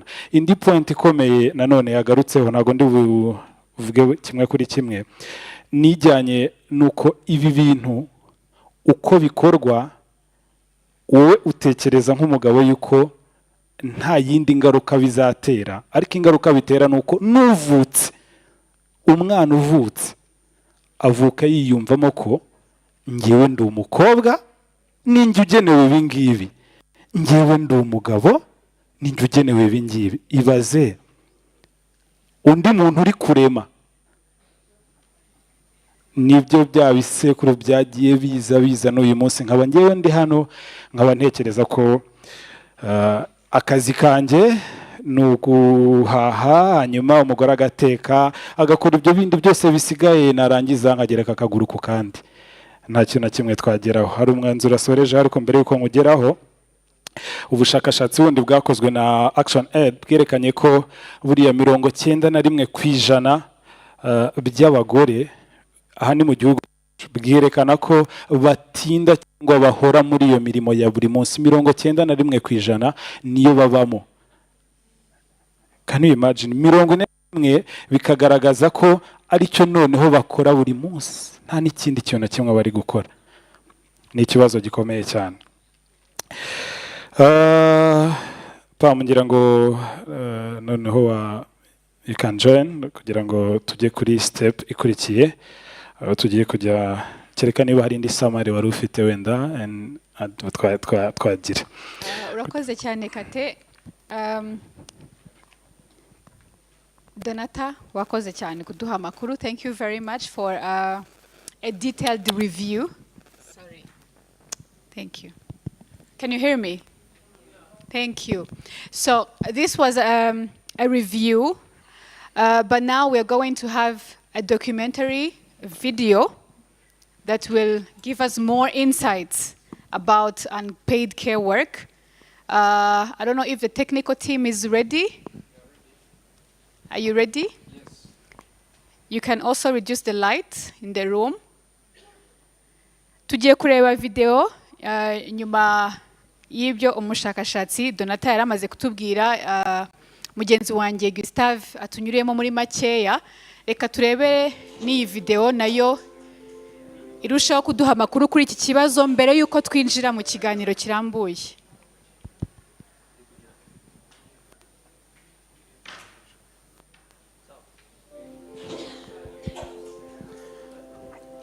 Bagabanyije amatara ngira ngo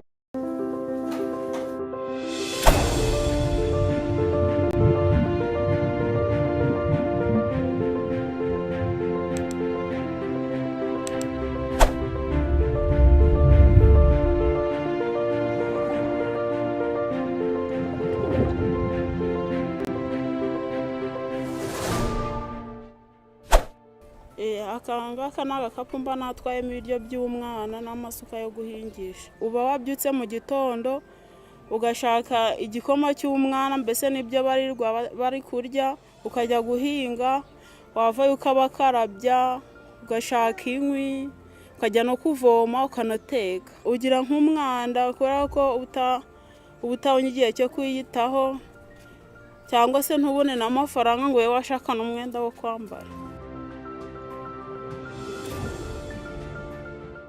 Nkamenya ngo ndavoma, ndateka, ndoza abana, ndashaka inkwi, navayo nkaja gushaka ubwatsi, nkavayo ngaca icarire, byose mbese bikamba ku mutwe. Kandi ari nako mpetse n'abana bintahekana, nabyaraga buri munsi.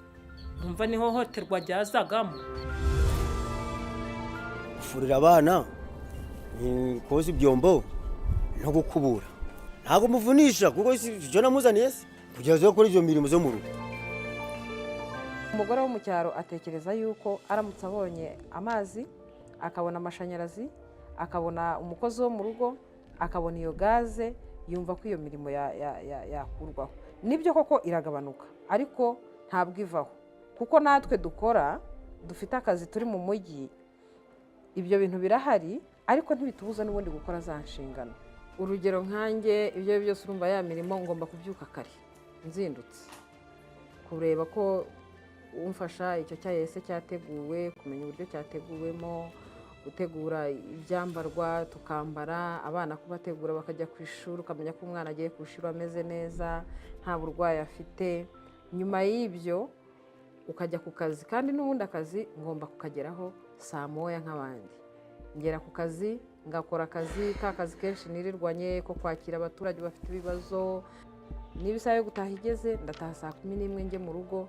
Ningera mu rugo n'ubundi ntangirane na ka kazi ko kureba ese ibyo mu rugo bikoze bite, nkajya kureba abana, kumenya niba bakarabye, abatakarabye nkabakarabya, narangiza kubategura, kubakoresha devoir, kumenya niba abo bana bariye, nyuma yaho no kubaryamisha. Iyo yose ni imirimo, ku buryo usanga niba nabyutse saa 11 n'igice, ndaza kongera kuryama saa 4 z'ijoro, nta saha y'ikiruhuko nagize. Urumva ndi umumama, nta mugabo nyine ngira, mba jyenyine, ariko mbafite n'abana. Muri ibyo byose ninjye biba bireba. Wa mwana agomba kubona uburenganzira bwe. Mbyuka saa 11, ariko muri icyo gihe saa 11 ngomba gukora imirimo yo mu rugo yose nkasiga nyirangije. Ngeze hano nkahagera saa 4 cyangwa saa 5, kuko abakiriya bose baba barangije guhaha, niwashatse ikintu ntiyakibonye, nizo zambogamizi nyine ngenda mpura nazo. Twashoboraga kuvana mu murima tuvuye guhinga, twirirwanye umunsi wose, noneho twataha ngiye ngafata amazi nkoga, kumva ko ari bujye mu gikoni wenyine, agakora wenyine, ngiye niryamiye. Icyanje akaba ari kubaza ngo ahubwo ko nibyo kurya byatinze. Nyamara gutekereza kure ngo ntekereze ko kudatinda ari ibibazo, ari uko nawe yarushye ngo musayidire, ibyo numvaga ntabikozwa mu muco wacu w'ikinyarwanda. Hari ibyo bari baradutoje ko hari imirimo y'abagore n'imirimo y'abagabo. Haje umushinga Action Aid itwigisha kwibumbira mu matsinda, ubwo batwigisha gutangira kwizigama, batwigisha kugira ngo hari imirimo abadamu bacu cyangwa abagore bacu kuko twabitaga kera bakoraga itagira inyungu, ugasanga abyutse ari koza abana akabatekera igikoma agakondora mu mbuga. Ubwo nje mbona nagiye mu murima yangeraho saa yine tukaba turi gushwana kuko mvuga ntayo masaha yose waruriye. Noneho umushinga uziye byabaye ngombwa ko baje baratwigisha hari umunsi batwakuraga tukakwiga kuko nanjye ntangira gufunguka mu mutwe. Ndavuga ni none kuko mfashije umudamu wanje niba ari ukumesa nk'imyenda ya miramesi isaha imwe cyangwa abiri nkamufasha tukayimesa, hari kimwaro kirimo. Niba ari nk'umwana urwaye cyangwa nkaja kumukingiza, hari kimwaro kirimo. Kumwasiriza uruku, hari kimwaro kirimo. Abagenzi banje bangeraho reba bagasanga batuye umugabo baramuroza.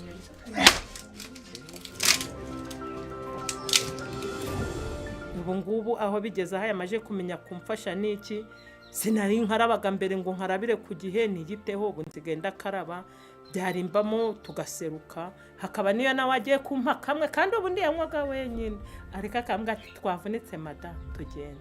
Urumva rero ni byiza, uri kubona ko ubu noneho nkeye. Mbere nabaga uwo mu rugo gusa, sinje no guterana n'abandi babyeyi nkuko tuje mu bimina twungurana inama. Mbere ho habaga niyo musabye umwenda nawe akawunyima, ariko ubu sinamusaba umwenda kuko nanje maje kumenya gukora no kwiteza imbere. Nafashijwe n'inyigisho zaturutse muri Action Aid. Impinduka zabaye mu muryango, icya mbere ni uko gukundana kwariyongereye. Ni ukuvuga ngo niba twari gufatanya ya mirimo yashobora kuba yigunze ari kwikora wenyine, ariko turafatanya tugakora tuganira. Yashoboraga kuvunwa na ya mirimo we wenyine, nanjye nkagira amasaha yo gupfusha ubusa, nkaho nakamufashije ngo turangize tujye no mu bindi tubifatanye, akavunika handi ari kuvunika nanjye pfusha cagiye ubusa, ugasanga urugo hari aho rudindiriye. N'abana iyo tubikora nabo turabatoza, nabo bagafatanya ku buryo ntacyo umwana w'umuhungu yakora umwana w'umukobwa atakora. Numvaga hari imirimo iri kumvuna, ariko ubu ngubu buhamya natanga nuko nta mirimo imvuna, ubu turafatanya bikaba byiza mu rugo, ari abana ari umugabo, tumeze neza hano mu rugo. Icyakorwa ni ugukomeza kwigisha no gukora ubukangurambaga kugira ngo iyi mirimo isaranganywe, kuko iyi mirimo n'ubundi niyo base y'urugo. Iyi mirimo itakozwe mu rugo ntabwo urugo rwaba ari urugo ngo rugira aho ruva n'aho rugera. Icyiza rero nuko twakomeza tukigisha n'abagabo bakabyumva, noneho iyi mirimo igasaranganywa. Iyo imaze gusaranganywa, wa mugore ukora ya mirimo nawe yabasha gukora indi mirimo twita ko yinjiza amafaranga. Wowe mugabo nimba utashye ugasanga umugore atakarabije abana, wowe ugomba kubukora, ariko leta nayo ikabigiramo ubushake igashyiraho bwa bukangurambaga. Umuntu abonye icyo gucana atiriwe arajya gutasha cyangwa se n'amazi, umuntu akagera nko mu rugo agahita avoma atiriwe ajya kuyashaka nko ku muhanda, naruhuka simpure n'imvune zikabije kubera ko byinshi byaba biri hafi yanjye. Nabasha gukorera amafaranga, kubona umwanya wo gukorera amafaranga, hiteza imbere n'urugo rwanjye rugatera imbere. Twebwe nk'abafashamyumvire ubwo turi gusaba ubuvugizi ko bari abagore nabo batari bibumbira hamwe mu makoperative, n'abagabo bahabwa amahugurwa nabo bakibumbira hamwe, no kongera bya bikorwa bigabanyiriza umugore imirimo idahabwa agaciro nko gutanga amashiga, ibigega. If we have a model village built, for example, 144 households, and we bring an early childhood development center close to the women, we reduce the time they spend looking after the children and give them a safe space where their children can spend half the day and also be fed a fully nutritious meal. But at the one fundamental issue that has not been left behind are the consolidated efforts by different partners of the district to ensure that we also tackle the issue of conflicts within the family. It's one thing to be unpaid and also be unpaid in a family that has conflicts. So we are working with the civil society to ensure that we tackle issues that deal with family conflicts. Because when we have a family that is stable, that means we have a community that is stable, and that leads to us having a nation that is stable.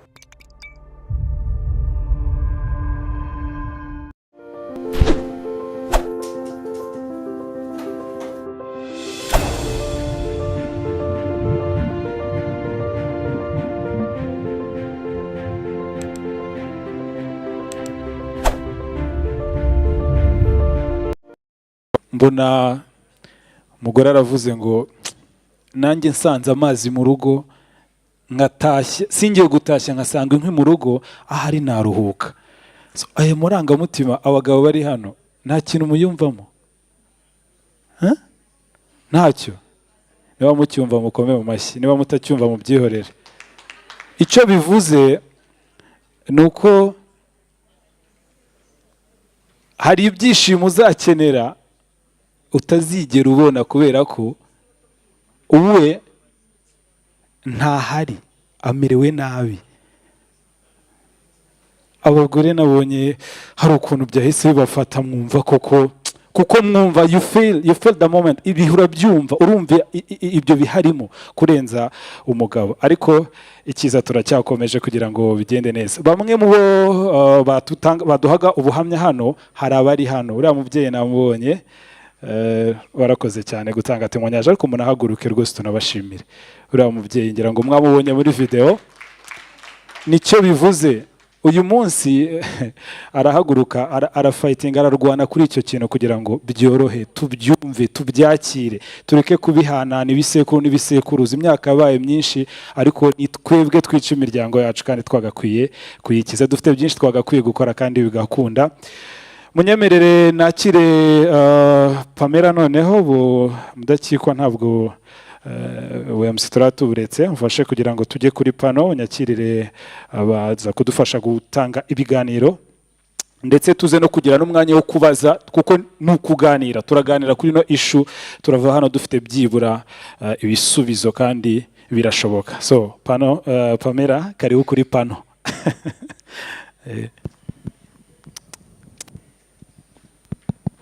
Murakoze cyane, muranyumva? Kuri tekinike badufashe. Nagira ngo muri aka kanya munyemerere, twabonye report, twumvise speeches, tubonye na video. Munyemerere twinjire mu mwanya w'ikiganiro tugiye guhabwa n'abantu batandukanye, inararibonye mu cyane cyane mu bijyanye n'uburinganire, iterambere ry'umuryango, iterambere ry'umugore. Ariko tugiye kuganira noneho byimbitse kuri iki kibazo cy'imirimo itishyurwa. Muriteguye? Nagira ngo mufashe rero twakire Madame Kanakuze Marie Jeanne, mu muha amashyi menshi cyane. Karame.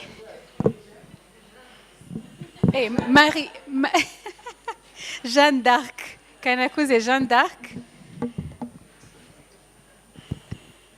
Akaba rero ari inararibonye mu bijyanye n'uburinganire, iterambere ry'umugore, ariko ni n'umwe mu batangije Profame Twese Hamwe, ndetse yanayibereye chairperson. Ibi bintu rero akaba bimazemo imyaka irenga 40. Murabyumva namwe rero ko afite ubunararibonye buhagije, tukaba turi buze kumwigiraho byinshi. By'umwihariko kuri iki kibazo turiho tuvugaho cy'imirimo itishyurwa. Madame Kanakuze ni vice chairperson wa komisiyo y'igihugu ishinzwe abakozi ba leta. Murumva rero ko ibijyanye n'umurimo arabyumva, ubwo araza kudufasha gusobanukirwa rero ibijyanye noneho n'imirimo itishyurwa. Murumva ko birahura, ubunararibonye afite, ubumenyi afite, aradufasha guhuza ibyo byombi. Muramfasha kandi twakire Bwana Katwaza Edward, ndizera ko izina rye ndivuze neza. Ni umwarimu muri Kaminuza y'u Rwanda, muri Center for Gender Studies. Tubahaye ikaze, ni karibu. Nawe nk'umwarimu hari umuntu hano muri documentaire watubwiye ati murumva ko ari ngombwa gukomeza kwigisha gukora bwa bukangurambaga. Ndatekereza ko mu ishuri Donata yabivuzeho ati ushobora kwigisha umwana wawe ariko yajya ku ishuri abandi bakamubwira ibindi. So hari za gahunda za curriculum byinshi bitandukanye aza kuza kutuganirizaho byadufasha mu gukora kuri iki kibazo. Nagira ngo kandi mumfashe twakire Madame Asimwe Rebecca, mumuha amashyi nawe atambuka aza kuri iyi pano. Asimwe Rebecca akaba ari umuyobozi w'ishami ikinyarwanda cya mainstreaming kiragoye ariko she is the director of gender mainstreaming and analysis muri gender monitoring office. Ni urwego rw'igihugu rushinzwe kugenzura ishyirwa mu bikorwa ry'ihame ry'uburinganire. Karibu cyane Rebecca. Nagira ngo rero ariko twabalansinze nabi murambabarira mbimure wicare hariya gender tuyihere kuri pano sibyo. Nagira ngo mumpamagarire Anatole ni umukozi muri Action Aid. Ndiho ndamubona ariko yari mu kazi kenshi ariko atwegere nawe hano.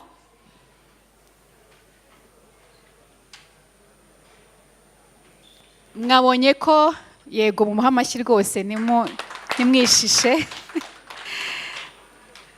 Mwabonye ko hari ibikorwa Action Aid yakoze ku bijyanye no guhindura imyumvire ariko no gufasha abaturage abo twagiye tubona. Hari n'abandi benshi, documentaire ifata abantu bakeya. Ubwo nawe araza kudufasha kumva neza uruhare rwa Action Aid n'abafatanyabikorwa uko bashyigikira leta muri iyi gahunda. Nagira ngo rero mbahe ikaze. Mwakoze cyane kutwemerera kuba kuri iyi pano. Turi imbere y'abantu benshi batandukanye mu nzego zitandukanye ariko twese dufite intego imwe yo kuganira gushaka ibisubizo kuri iki kibazo cy'imirimo itishyurwa ahanini yihariwe n'abagore. Nagira ngo rero dutangirane na Madame Kanakuze. Iyi mirimo twayumvise umushakashatsi yayidusobanuriye ariko ntabwo byababuza kuyidusubiriramo navuga nka gender expert kugira ngo tuyumve neza. Hanyuma hariya kuri terrain byifashe gute? Hari ibyo twabonye ariko nibiriya gusa.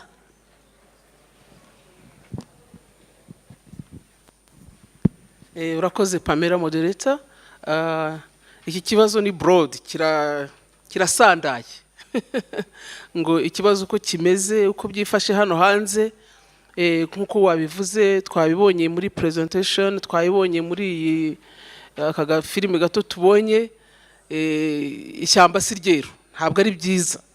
Reka tuvuge ngo si byiza kubera yuko aho igihugu kigeze cy'u Rwanda kiri mu bihugu bya mbere cyangwa se n'icya mbere mu bihame ry'uburinganire n'ubwuzuzanye, ntabwo twakagombye kuba umugore iki gihe akifashe kuriya biriya mwabonye. Ngewe nk'umuntu usaze muri ibi bya agenda nyine mba numva afite agahinda. Hariya narindi nahoze mvuga nturiya mugore umenye hagati aho mumufatira amashusho wenda tuvuge ko byahindutse ariko siko bimeze. Banyacyubahiro rero muteraniye hano, inshuti zikunda ko igihugu cyacu kigirwa n'abagore n'abagabo bose baryohewe n'ubuzima. Iki ni ikibazo kifashe igihe kirekire cyane kuko icya mbere imirimo ngo yashyizweho n'umuco, imirimo yashyizweho n'umuco igaharirwa umwana w'umukobwa igaharirwa n'umwana w'umuhungu. Ni imirimo umuntu yavuga ngo uyu muco ntushobora guhinduka ngo umukobwa nawe aryoherwe n'ubuzima, aryoherwe n'iterambere, umwana w'umuhungu aryoherwe kandi abikore yishimye. Byashoboka, ariko byashoboka. Twahoze tuvuga hariya tuti kuki iyo ari igihe cyo kurwanya ibyorezo nka covid bashyiramo imbaraga iki cyorezo kikagenda, kuki ibi ngibi tutashyiramo imbaraga ngo kigende? Reka mpere ku mirimo ubwayo. Ese iyo mirimo ni iyihe ko atari Imana yashyizeho? ikaba nta hantu yicaye ngo uvuge ngo dore urutonde rw'imirimo izakorwa n'umwana w'umukobwa n'umwana w'umuhungu. Yashyizweho imirimo inyuranye ya yindi ivuna ugasanga wavuga ugasanga niwe yanditseho. Nta muhungu uzakubura, nta mukobwa uzavoma, bambe nta muhungu uzavoma, nta muhungu uzafata umwana ngo amukikire, nta muhungu uzagemura. Kuko iyo mirimo yenda ntimwayivuze uyu munsi, ariko burya hari nindi yazanywe n'iterambere iza ugasanga bayifatishije ku mwana w'umukobwa cyangwa se ku mugore. Kugemura. Nje ndibuka ubushakashatsi bwakozwe muri 2000 tureba impamvu abana b'abakobwa bava mu ishuri harimo n'ikijyanye no kugemura, gufata umwana. Ndibuka ko twagize ikintu cyitwa quotation twavugaga ngo gusigarana umwana. Tugezeho kubera ukuntu babivugaga bigarukaho tubishyiramo. Gusigarana abana. Umwana w'umuhungu ntashobora gusigarana umwana, ntashobora kujya kuvoma, ntashobora kujya gutashya.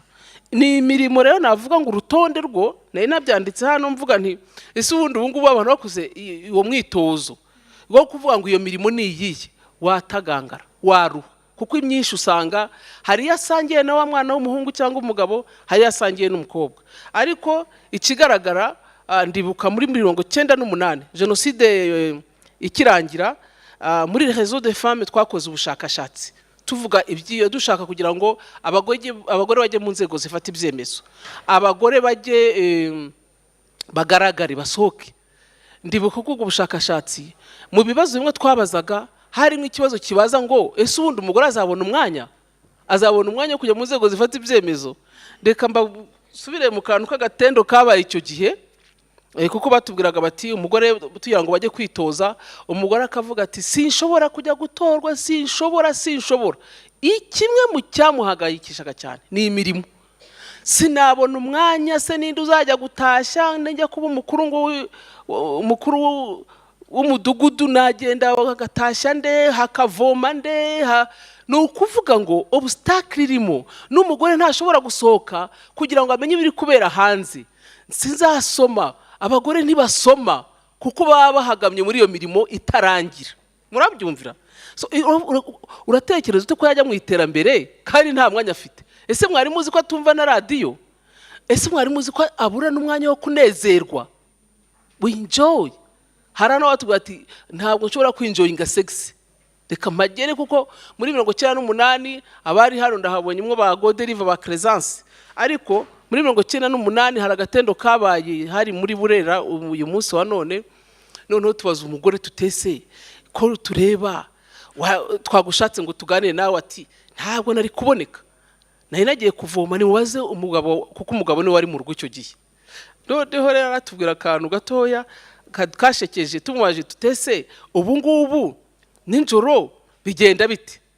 Ati rihohoterwa rero ni bamba ati imirimo irankurikirana no mu gitanda. Ati ejo bundi umugabo yarankubise angira intere. Ati kuko naje mu gitanda mu buriri naje mu buriri natinze, agezemo nyine abo bantu b'abanyamakuru bamba barera, hari terime ngiye kuvuga ibabaje. Ati ngejemo nari naniwe cyane natagangaye, ahita arambwira ngo nimpinducire. Ati mpinduciye kuko umwana yari mukonka, umwana yari kumwonka nyine, ngo aravuga ngo namureke, ngewe ubanza ushimishe. Ati kuko naye natagangaye nakoze narushe. Ati noneho ankubita ingumi, ati nakomeza kwiyonkereza umwana. Ati ngarutse ndamubwira ngo noneho tubikore. Uranyumvira? Umugabo aramubwira ati genda nabihase. Ubu turaseka ariko n'ibintu bibabaje kubera yuko na wa muntu basaba ya mirimo aba yatagangaye. Nimwibwire buya ngo aba yinjoyinga ngo aryohewe ngo yikoreye biriya biti biraza nk'u mwabonye ngo agiye kuvoma, n'umuntu nkawe aratagangara. Imwe mu ngaruka ikomeye ngiye mpora mvuga muri biriya bintu bijyanye n'iriya mirimo iciriritse nuko umuntu ananirwa agatagangara. Uzasanga akagongo karagudutse karafite imyaka 40, wandeba ngewe mfite imyaka 60 ningahe. Ukubera iyo mirimo ugasanga umwana muto y'imyaka 30-40 yacitse umugongo, ya mirimo yatagangaye. Icyo nakubwira rero muri hano, icyo navuga nuko icyo nishimira ni za initiative mwagaragaje ziraza ECD zihari, ariko bantu muri hano izo za ECD se zirangana iki? Ese abantu bazifiteho ownership? Hari ownership ihari ngo na wa mugore yumve yuko ayifite hari ikimumariye, wa mugabo abyumve? Nta ownership bafite kuri ECD, ntabwo igaragaza ukuntu umugore yorohewe, kuko niba umwana yagiye hahandi muri ECD n'ubundi hari ibindi bimuzunguruka, bikomeza bimuzunguruka batamukuyeho. Nyakubahwa rero, banyakubahwa muri hano, ikibazo kiracyari kirekire. Hari ibijyanye na leta yakoraho, ariko hari n'ibijyanye na ownership y'umugore, ownership y'umugabo. Kuko uriya mugore niyo wamubwiye bati, hari abagore bose batubwira atari kuko ngo umuntu yakubuza gukubura, akakubuza guheka umwana wawe, akakubuza guteka, ukazasigarana ishema ryawe ryabiriye. Murumva icyo bisobanura? Uriya mugore wo mu cyaro n'umugore nawe hano nzi neza nahoze mbivugana na Honorable Juliana, n'umugore w'abagore b'abayobozi bakubwira ati ni ntaha yatagangaye, murabizi bava mu biro bashize, ariko akagomba gufata wa mugabo we, akagomba ntabwo biriya ari byo byatuma kubaha gukunda, kuko bose bagomba kugira participation muri ibyo bintu byose. Yego, murakoze cyane. Reka nsabe Madame Rebecca aho mwari mugarukirije, yarakomoje kuri ECD. Nagira ngo mutubwire gahunda zihari. Ubundi hari ikintu cyitwa recognition, ni imwe mu nkingi zikomeye zafasha mu gukemura iki kibazo cy'imirimo itishyurwa. Bivuze kubanza kuyimenya, kuyemera ko ihari, kwemera uburemere bwayo, kwemera uburemere bw'iki kibazo, kwemera aya makuru yose Madame Jeanne d'Arc yatubwiraga. Ese mubona ku rwego rw'igihugu nk'u Rwanda iyi recognition irangana gute? Tuzi ko nk'ihame ry'uburinganire kugira ngo rishobore kugira imbaraga, byabaye ngombwa ko rishyirwa mu mategeko, rishyirwa muri za gahunda, rishyirwa muri kindi twita ubushake bwa politike. Ubushake bwa politike burangana gute ku bijyanye no gukemura iki kibazo cy'imirimo itishyurwa? Ni izihe gahunda zihari? Yarakomeje kuri ECD, ni izihe zindi zihari zifasha mu gukemura iki kibazo? Murakoze. Nanjye ndabasuhuje, mwaramutse. Nk'uko yabivuze, nitwa Rebecca, nkora muri GMO. Nagira ngo mbanze mfate uyu mwanya nshimire the organizers of this dialogue ko ari forum nziza kugira ngo tuganire kuri ikibazo cya unpaid care work, kuko turabizi iyo tubivuga rero hari abatabyumva neza ko ari ikibazo, ariko nk'uko Mama Jeanne yabivuze, it's rooted in our culture, the way we are socialized. This society, ngira ngo iyo sosiyete nyarwanda ibaye ingoma n'ingoma zitandukanye. Uyu munsi kuba tuvuga kuri iki kintu, it's just like 28 years we start talking about this. Actually, this debate I think started a few years ago. So ni ikintu rero kubera kiri rooted muri culture gisaba kukiganiraho akenshi. I'm not a communication specialist cyangwa journalist, but they say ngo ikintu kivuzwe kenshi kiba kifite ikibazo, haba hari ikibazo, hari ikintu kiri kuvuga. So I appreciate the organizers, ActionAid, UN Women and others that have contributed to the happening of this dialogue. Ku kibazo rero umbajije uti nizihe gahunda zihari, jewe nagira ngo nifashishe some data, kuko iyo tuvuga kuri unpaid care work hari ahantu bishingiye nk'uko twabivugaga, ahantu bishingiye. Hari abashobora kuvuga ati unpaid care work se ihuriye he na family planning? Murumva ntaho bihuriye. Nujya muri DHS ukabona imibare ya family planning ivuga ku mugore, ivuga umugore gusa. Family planning is never money's business. how can we niba tuvuga kuri unpaid care work, we should also think about family planning. Kuko akenshi iyo abana bamaze kuza in the picture, that's when things start getting worse. How do we redistribute? Iyo tumaze kubyara mu rugo dufite abana 4, ni gute to redistributing iriya mirimo? How do I come in as a husband to support? How do I train my son to support the mother? A father figure buriya ni role model mu rugo, cyane cyane twese turabizi ko abana bakura bigira ku bakuru, right? Ubwo rero uko uzifata mu rugo ni nako umwana azakura. Niba umuhungu abona papa ataza mu rugo nyuma y'amasaha y'akazi, ngo wenda afashe cyangwa weekend akaba yagiye muri za nshuti z'imiryango mu bubanyi n'amahanga, nawe niyo culture azakuriramo, honestly. So let's come back, think about how we manage our houses, our households. Kuko icyo nkizanyemo kuko itwereka ko 63%, DHS itwereka ko 63% of females make decisions regarding sexual relations. Only 63. Culturally, wa mugani hari aka research nigeze gusoma kavuga ngo nyine decisions regarding sexuality iba mu maboko y'umugabo. Umugabo is the final decision maker when it comes to sexuality. The way we are socialized, brought up as girls, young girls and women, nuko we are submissive. You are supposed to respect your husband or your boyfriend. Ibyo rero biratuzana bikatugeza no mu ngo. Niyo tugeze mu ngo niho dutangira n'ibi byose tukaza tukabibona. Izindi statistics hari icyo bahoze bavugaho kijyanye n'amasaha yo mu rugo, nta nubwo nagisubiraho, byo biri clear. Turajya muri Donata yigeze kuvuga ati muri GMO nabo bakora profiling. We have done a profile kuri energy, and we have statistics regarding use of firewood among male and female headed households. Bigaragara ko n'ubundi miryango iyobowe n'abagore ari mikeya compared ku y'abagabo bakoresha inkwi nk'ibicanwa. Prime time to collect firewood,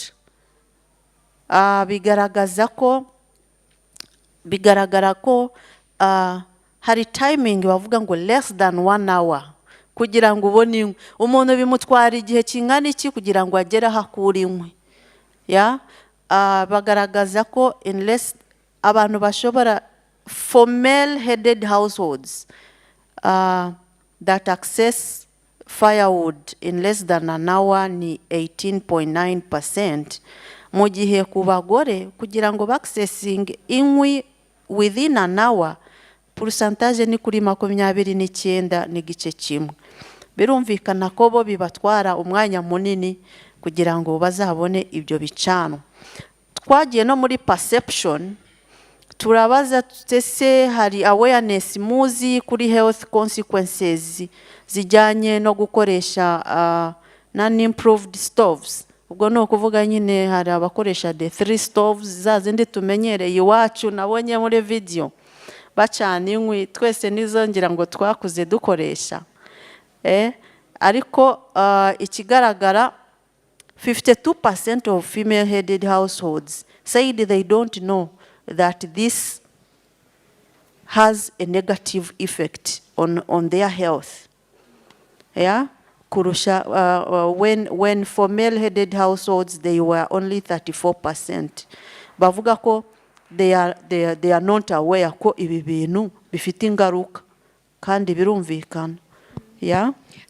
Sorry, nk'uragoye gatoya nko kuri cyo twari tugezeho kijyanye no kubona ibicanwa. Higeze gubaho gahunda ya biogas.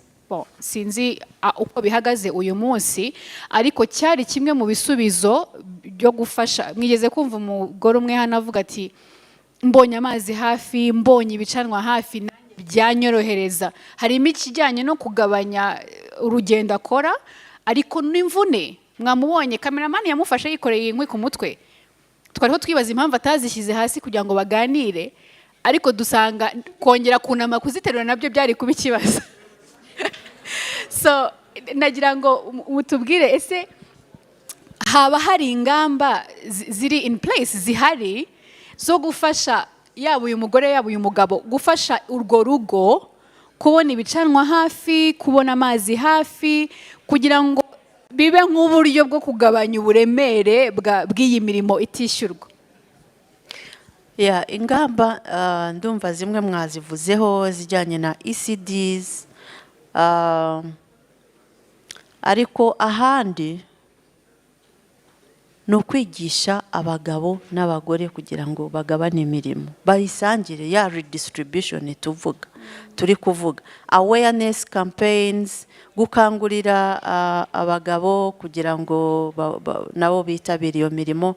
Ariko hari ikindi uretse cya ECD, hari ikindi leta ikunda gukora, bazana subsidies ku bintu bimwe na bimwe nk'ibigega by'amazi. Gahunda yo gufata ibigega yo gufata amazi ni gahunda, amazi iyo ari mu rugo ni ikintu cy'ibanze cyane gikenerwa mu rugo. Rero ubugabanyirije imvune umugore, ndumva ko hari gahunda yigeze kubaho, ibigega bikaboneka kuri subsidy, ukishyura make kandi nabwo ukishyura in installments. Gahunda ya biogas nayo ni nziza cyane. Iyi diversification yo kugira gaze ni ikintu cyiza, nubwo nacyo kitari affordable, not everyone can afford gas uyu munsi, ariko kuba nacyo na gaze twarayibonye mu gihugu ni ibintu byiza. Ingo zishoboye benshi hano, I'm very sure bafite gaze mu rugo, but not uriya muturage twabonye wa Musanze, ntabwo benshi bashobora kubyafodinga. Bimwe muri advocacies tugenda dukora, duhereye no kuri profile twakoze, nuko nyine hagaragaye ibiciro bya gaze biri hejuru. Noneho with the current prices ibyo byarabaye worse, ariko n'ubundi byari bisanzwe biri hejuru. And one of the things people were saying nuko hari limitations zigaragara mu gukoresha gaze.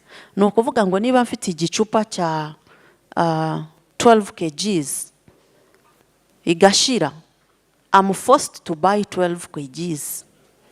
Otherwise, I should be able to go somewhere. If I have 5K, I should be able to get gas equivalent to that amount. How do we, I don't know if the institutions bireba muri energy sector or infrastructure bari hano, we need to see that differentiation, diversification of products, kugira ngo tubashe no kubona gaze mu buryo butworoheye. Ngira ngo uko tugenda tuganira turaza kugira ibintu bimwe na bimwe dusaba biri clear. Madame Jeanne d'Arc yaratangiye kubivugaho, avuga ati banyakuba muri hano hari ibintu byakozwe ariko ikibazo kiracyahari.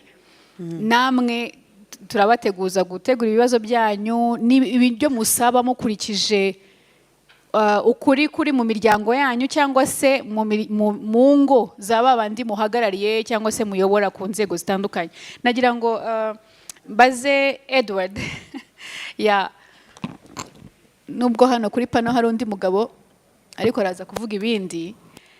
Hari ikintu cyagarutsweho cyo kuvuga ngo abagore n'abagabo bafatanye iyi mirimo. Abo twari twicaranye ku meza, hari ijambo ryagarutse ngira ngo muri video bavuga ngo uwo mugabo nawe yamfasha, cyangwa se ngo ijambo gitwa gufasha no gufasha ngo kumusayidira. Iriya jambo ryambabaje. Kugusayidira ni nko kuguha favor. Kugufasha nabigufasha cyangwa nabyihorera mbishaka, biterwa n'ubushake bwanjye, cyangwa ko mfite umwanya, cyangwa ko mbona wenda nko gupfa nk'intervena. Ariko turifuza ko bigera kuri level umugabo nawe yumva ari inshingano. Ngo urumva ngo aje ngo agasanga ngo utabogeje ngo nawe akaboza.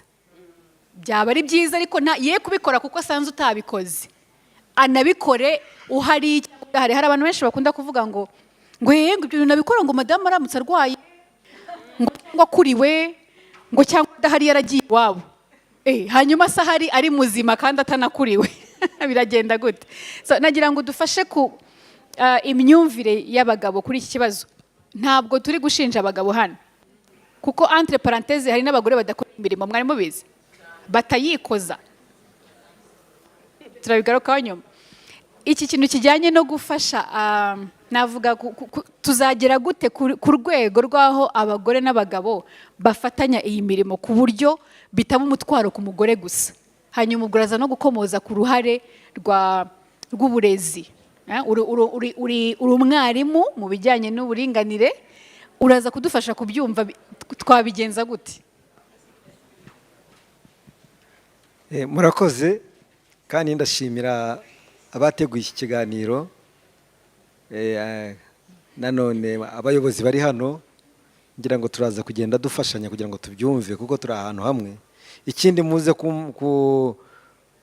kumbabariraho, ndaza kumixinga language, ndaza gushyiramo English and n'ikinyarwanda cyane, ntabwo ari kiza cyane. Ndi umwarimu, nigisha muri kaminuza mu ishami ry'uburinganire, Center for Gender Studies, kandi maze igihe nkora n'ubushakashatsi mu ibintu byose biri related to gender. Ndahera ku cyo wari uvuze ngo ntabwo nshinja abagabo, ushatse wadushinja nta kibazo, kubera yuko izo inequalities urumva tuzigiramo uruhare, uretse yuko n'abadamu bazireinforcinga, kuko nabo tubashinje ntabwo cyabanuza. They reinforce those existing social norms ziba zaragiyeho, aho uzasanga yenda umugabo agerageje kubikora, umugore akavuga ngo ese uyu mugabo utangiye gukora iyi mirimo yanjye ngomba gukora agiye bigenze gute, aracyari umugabo. We meet that one in our families. Even when you want to try to do such a kind of work, then there is always a resistance for women who have been brought up for a long time to accept that work. Then ikindi nakongera navuga ni the way we behave, the way we talk, the way we abagabo, the way we take the word abagabo in a Rwandan context, abagore, not necessarily ko ari igitsina gabo cyangwa ari igitsina gore. I give an example. Umugore wabaye umuyobozi, njya numva mu biganiro bimwe na bimwe haravuga ngo nubwo waba umuyobozi, nubwo waba minisitiri, iyo utashye ugomba kuba iki? Umugore. As if iyo usohotse ugiye kuba minisitiri ubugore ubusiga mu rugo, ese ubugenda uri igiki? Noneho umugabo we akavuga ngo uguma uri umugabo uri minisitiri, wanataha ugakomeza uri iki? Ni ukuvuga ngo wasohotse uri umugabo, watashye. Ariko umugore niba waba umuyobozi ugomba gusohoka uri minisitiri, ariko wataha ukaba umugore. What does that mean? It means ngo that work iyo mwise unpaid care work ko imukurikirana. No kuvuga nubwo naho nagombye kuba ndi buyikore iyo mirimo. Even when you say unpaid care worker, to me it is a small thing. Ni akantu gato. There is unpaid. Unpaid means those work is not paid. Unpaid care work. Care. You should add underpaid, because there are those which are paid but which underpaid. Like in the presentation of Donata, he talked about domestic work. Domestic work is paid but underpaid. So you should also make it a little bit bigger, because just I normally give an example. All of you have slept in a hotel like this. When you sleep there, 2 days, 3 days, you're always asked to maybe to iron or something like that. How much money do you pay for when they are going to iron? Just one. It's going to be like 3,000. But how many, those with washing machine, babandi bafite cya kintu kimesa, ni imyenda ingana iki musiga mu rugo kugira ngo imeswe n'abariya bakozi? Ni myinshi cyane. Now you calculate the other 3,000 and translate it. Icyo nshaka kuvuga ni iki? If we want, before we go to perception, n'imyumvire, the perception, the way we are brought up, before we go there, let's remove the word unpaid. Let's remove the other word un. Let's remove it. What are we going to have? Paid care work. So policy makers, you and women, I challenge you. Make the unpaid care work paid, and you will see how many will run doing that work. They will go there. They will go there. That's one. Underpaid. Remove underpaid. Make it paid. Tuzabona abakozi bo mu rugo b'abagabo kandi babikora neza. Kandi abo bagabo n'abo bakobwa bazashaka bajye mu mago bakore ya mirimo. Ikibazo tuzaba tugerageje kugikemura. That's one. Two, they are talking about mu mashuri. You asked a question like in schools. What do we teach? School is like, is part of socialization. It's one of the areas of socialization. Just like churches, it's also a forum for socialization. Just like in our community work, it's part of socialization. And household is also the nucleus of socialization. Then how do we socialize the girls and boys at household level, at the school level, at the church level? So at household level, abana dutangira kuba socializinga even when we don't understand what we are doing. Bihera mumbabarire, I always have that problem. You start from when the girl or boy is still in the womb. The moment it clicks 3 months and you go to the hospital and they tell you that this is a girl, this is a boy.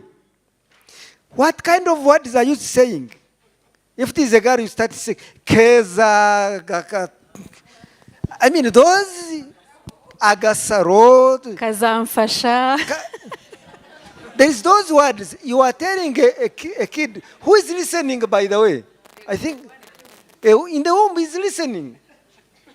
And then when it's a boy, then you start, usanase, I don't know. There are those words you start talking about. You are starting socializing.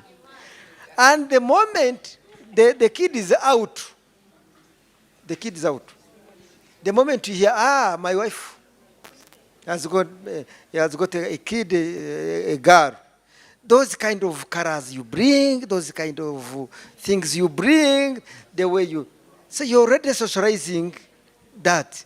Then they grow up and started seeing those cartoons, what you talk in the home.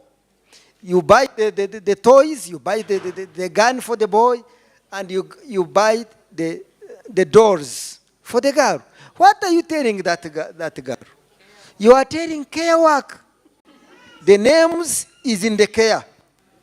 What they are doing is in the care. You are actually teaching them when you don't know. Then you are teaching the other boy to fight, to look for money. So, it should start from there. And then when you go to school, the ECDs, yes, it's good. Today the statistics shows that when they are starting, they are performing at the same level. Sometimes girls are better. Because of that Casimiro, that socialization, the concentration at the primary level, it is high than the boys who have been socialized in getting the gun and fighting. So the concentration starts. You find the girls are now doing better. Then what happens when they reach upper class? What happens? Why is it that it drops all of a sudden? And we don't see the engineers. How many engineers do we have? How many? So in schools, there should be a gender-sensitive environment. Who is the role model? Who is teaching them? What are they doing? What is the photos you are showing them? So I think that one helps. So the first is for the policymakers, for those, you make paid and unpaid care paid. And the problem is solved. Imagine 60 billion hours. Put 60 billion hours times 1,000 francs. How much money do you get? How much have you invested? Have you put in an investment in the consumption? I think 60 trillion is just 1 hour. You see, you have changed the what? The world. And these men, okay, men should be intentional. Tube intentional. Aho tugenda hose mu midugudu, mu mafamiye tugenda mu muki. Abagabo tube intentional yo kumva yuko iriya mirimo jewe ndayikora ni myiza iyo umaze kuyimenya. It is very satisfying kureba woza umwana wawe. Icyo utakora ni ukumwonsa, ni ukumubyara, no kumutwita. Bitatu gusa. Nibyo udashobora kumukora. Ibindi byose bikorwa n'intoki. Kandi iyo ubikoze abana baragukunda n'umugore wawe akagukunda, ibintu byose bikaba byiza. Thank you so much. Amen. Amen to that. Abamama benshi bakunda kubyara imfura z'abakobwa kugira ngo bazajye badufasha kurera barumuna babo. That's the thing. Iyo ubyaye umuhungu uhita ubona umupira, uhita ubona imodoka. Ariko iyo ari agakobwa uravuga ati uyu ni uzabaheka akabamfasha. Anatole, nagira ngo mutubwire nka Action Aid nimwe mwadutumiye. Kubera iki unpaid care work? Kubera iki ubwo natunyuramo muri make ibyo mukora hari twabonye, ariko ndagira ngo fasha cyane kubijyanye no guhindura imyumvire, kuko ni urugendo rukomeye cyane rufite n'isano rya hafi n'imyumvire ku buringanire. Uraje ubwiye umugabo n'umugore ko bareshya, ko bagomba kwiga bombi, ko bagomba gushaka amafaranga, urenze urugero utangiye noneho gukoresha umugabo ya mirimo. Gute? Sicyo namuzaniye. Ibyo bintu uri kumbwira ni ibiki? So uraza kudufasha.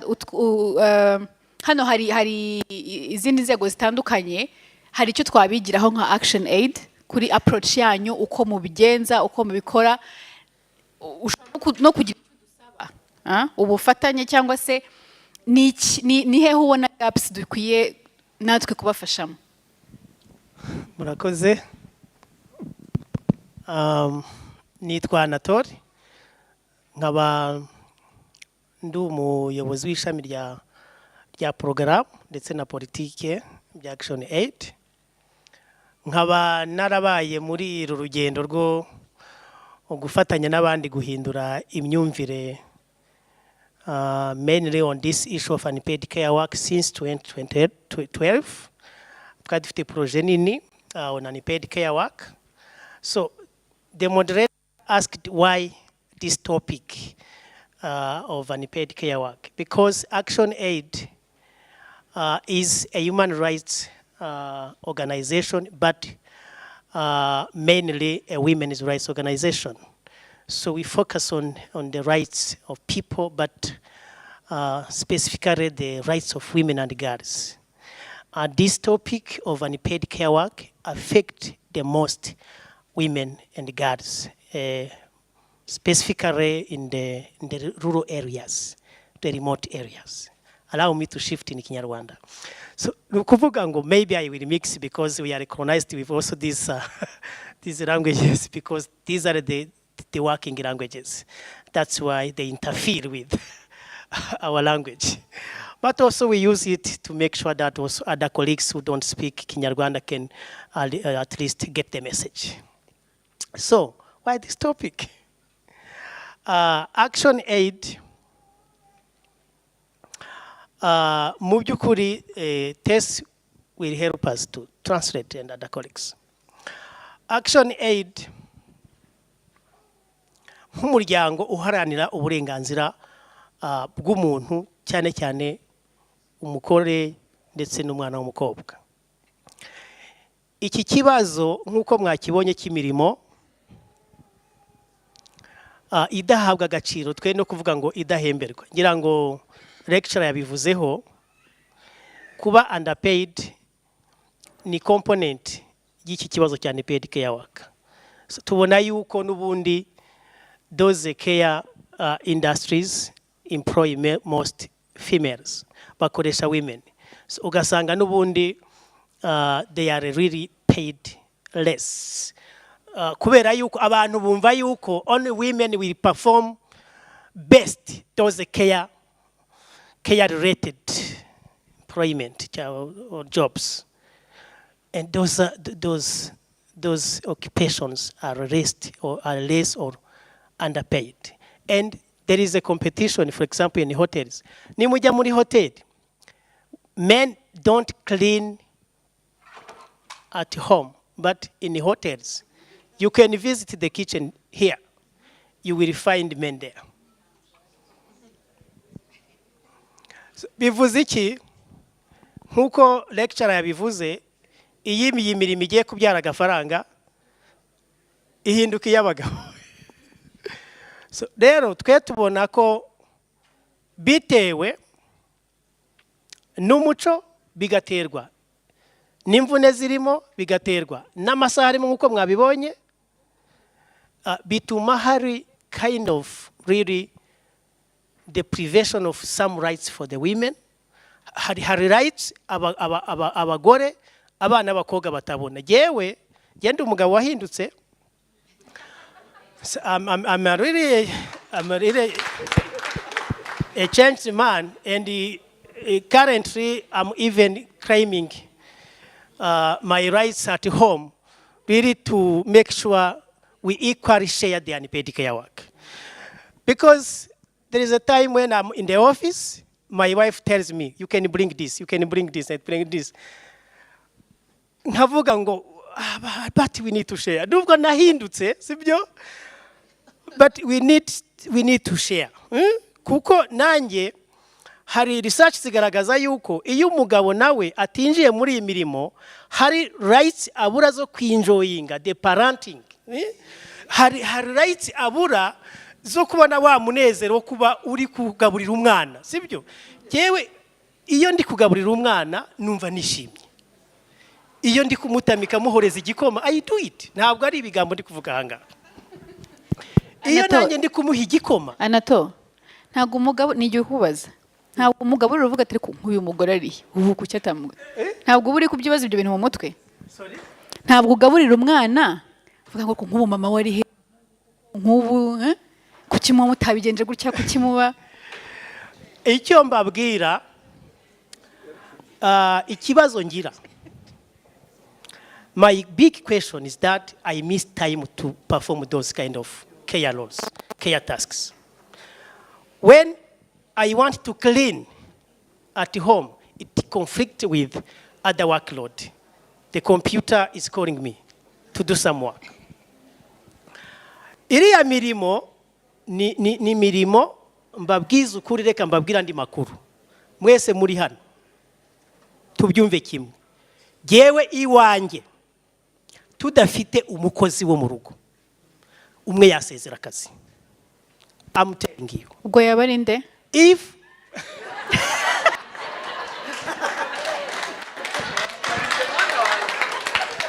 I'm informing you that if we don't have a maid house, maids at home, one between me and my wife will resign from the Who is that? job. You or your wife? The answer is clear. So likely my wife will resign. Because of the culture, my wife believes that I can earn more income than her. Because the level that I'm trained, it may be really different from her training because of the opportunities that are really made available to men than women. So bivuze iki rero? Twebwe Action Aid dukora kuri iyi topic because really this is a violation of the rights of people. This is a total injustice because of ibyo abantu bigishijwe, so bakabyigishwa mu itorero, mu nsengero, bakabyigishwa muri community, so bikazana amahirwe ku bagabo kuruta abagore, ariho hazira injustice. So ndagira ngo mwitegure n'ikindi kibazo rero. Since women, young girls are fully supported, encouraged by the government policies, by different supporters to attend school, that is empowerment. When they get empowered, they will start to not really want to perform those kind of works. Then, iki kibazo dufite kya malnutrition, currently in Rwanda, malnutrition is at country level is 33% malnutrition. One of the factors is that women also went to compete for the employment, the income opportunities. And when the kids left home, at home, they are not properly taken care of. So it means that it is where the government and the development partners, other colleagues need to put more effort to put in place those time, energy, labor-saving technologies and infrastructure. Bakavuga ngo that home-based ECD need to be adequately supported, strengthened, so that those places can really adequately take care of those young children less than 3 years old. Kubera ko currently the policy we have, ngira ngo mije prophet uri kumwanga. Currently the Early Childhood Development Center policy says about the children above 3 years old, those nurseries. So the home-based ECD really ntabwo ziri well equipped to take care of those less than 3 years kids, so that really we fight that kind of malnutrition. So the Rwanda of tomorrow are those kids really not properly being taken care of. That malnutrition. Even the research shows that malnutrition also affects the development of the intellectual development.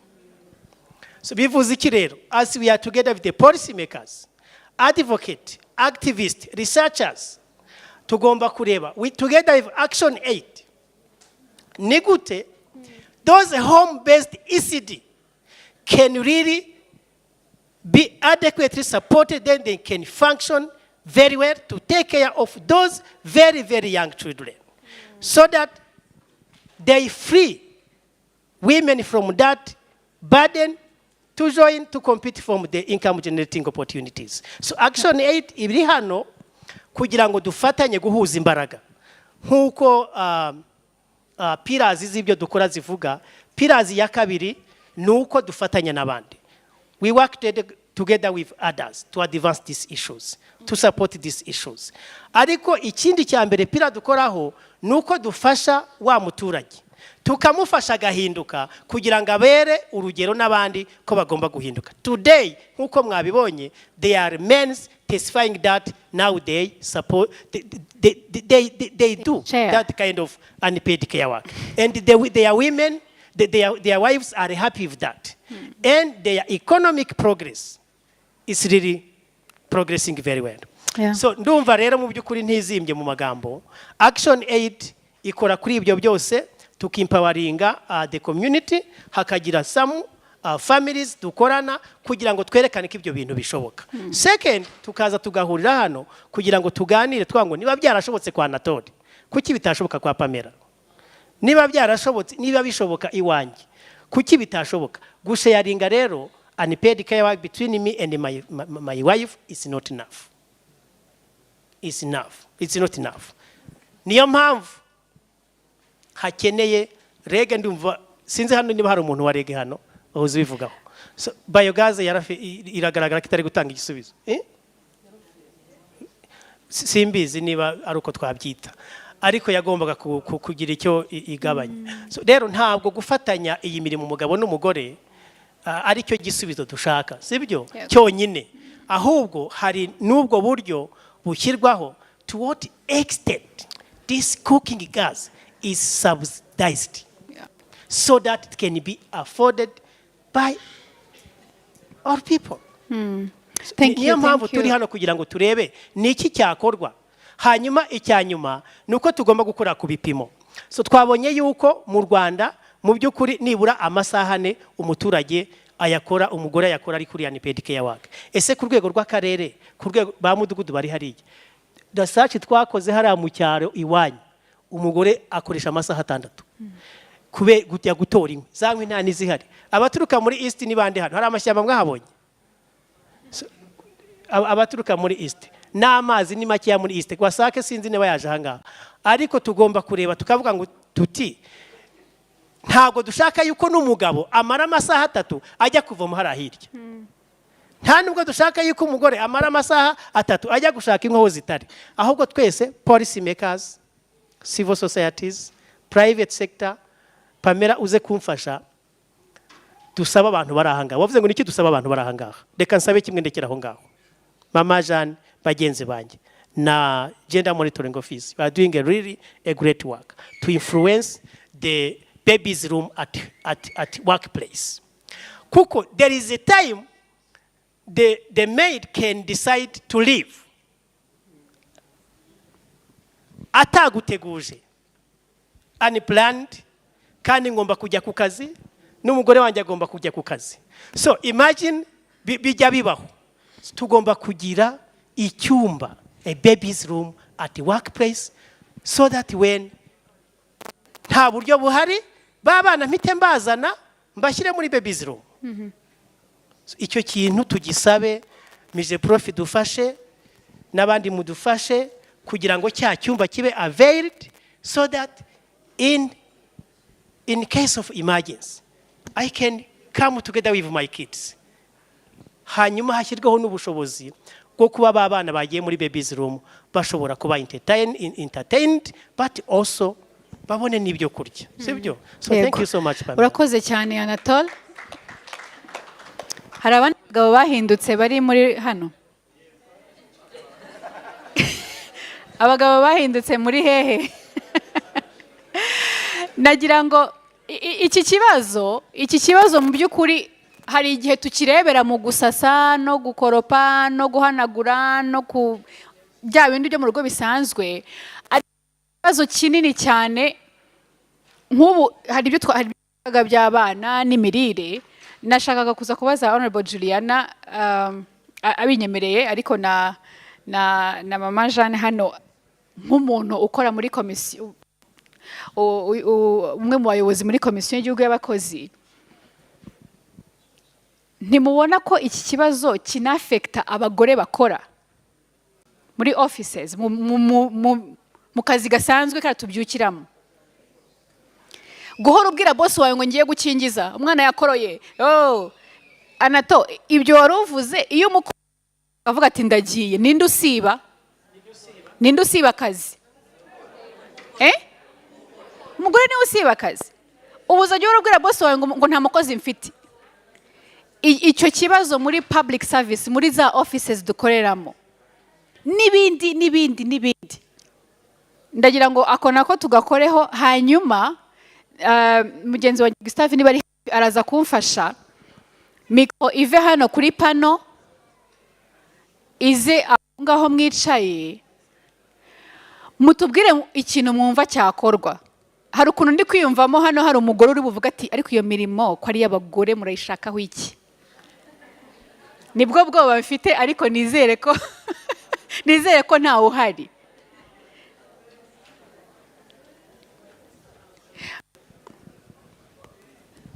Yego, nagira ngo tubanze Honorable Juliana yakoze ubushakashatsi kuri iki kibazo cy'imirimo idahabwa agaciro cyangwa se unpaid care work. Nzi ko buri bintu byinshi bitandukanye, ariko none nagira ngo utubwire ku bijyanye n'ingaruka bigira no kuri wa mugore ukora, productivity ingana gute n'ibyo bintu byose biri ku mutwe we. Murakoze cyane. Nibyo muranyumva? Hello? Yeah. Ngo it's on. Murakoze cyane. Hello? Yeah. Murakoze cyane Pamela. For the benefit yabo turi kumwe mu nama arakomeza avuga honorable Kantengwa, the former member of parliament. Uyu munsi ntabwo mvuga mpagarariye parlement kuko ntabwo nkiri umudepite. Gusa nabayemo igihe kirekire, imyaka 20. Ntabwo ari mikeya. So ubwo nicyo gituma ngira ngo akomeza mpamagara gutyo. Nibyo kandi koko aravuga ko kubera ko iki kibazo nanjye cyari kimpagayikishije mu byo twakoraga byose, mbona ibyo dukora hari aho tutagera. Nasanze kucyumva gutyo no kukibwirwa gutyo bidahagije, njya kwiga, njya mu ishuri gatuwaza n'umwarimu wanjye. So njya kukiga nkora ubushakashatsi kwa Unpaid care work.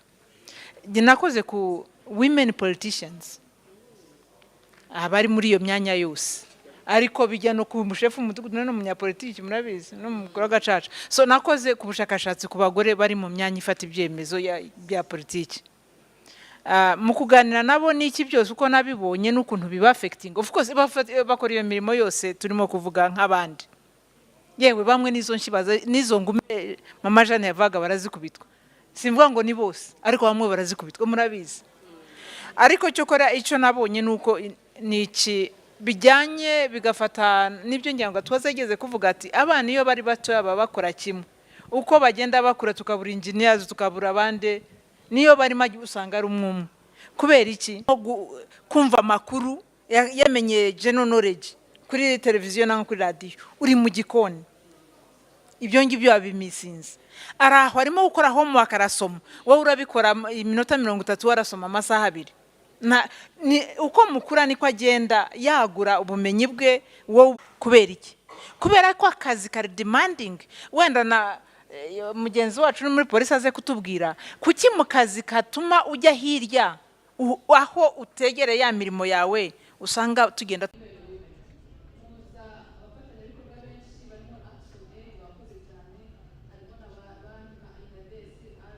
Rwamureke dukorera akazi keza cyane n'abandi benshi batandukanye, ariko imbogamizi mbona dufite nyamukuru nifuza gusaba bano babyeyi bari hano baduhaye ubuhamya n'abandi benshi, mureke abagore twumve ko bino bintu ari ikibazo, natwe twumve ko ari ikibazo, kuko niba tutumva ko ari ikibazo n'abana bacu b'abahungu ntabwo tuzabarera neza. Tuzasanga nk'uko Katwaza yabitubwiye turimo kubasocializinga mu buryo bubemerera gukomeza gukora bya bintu. 14% baba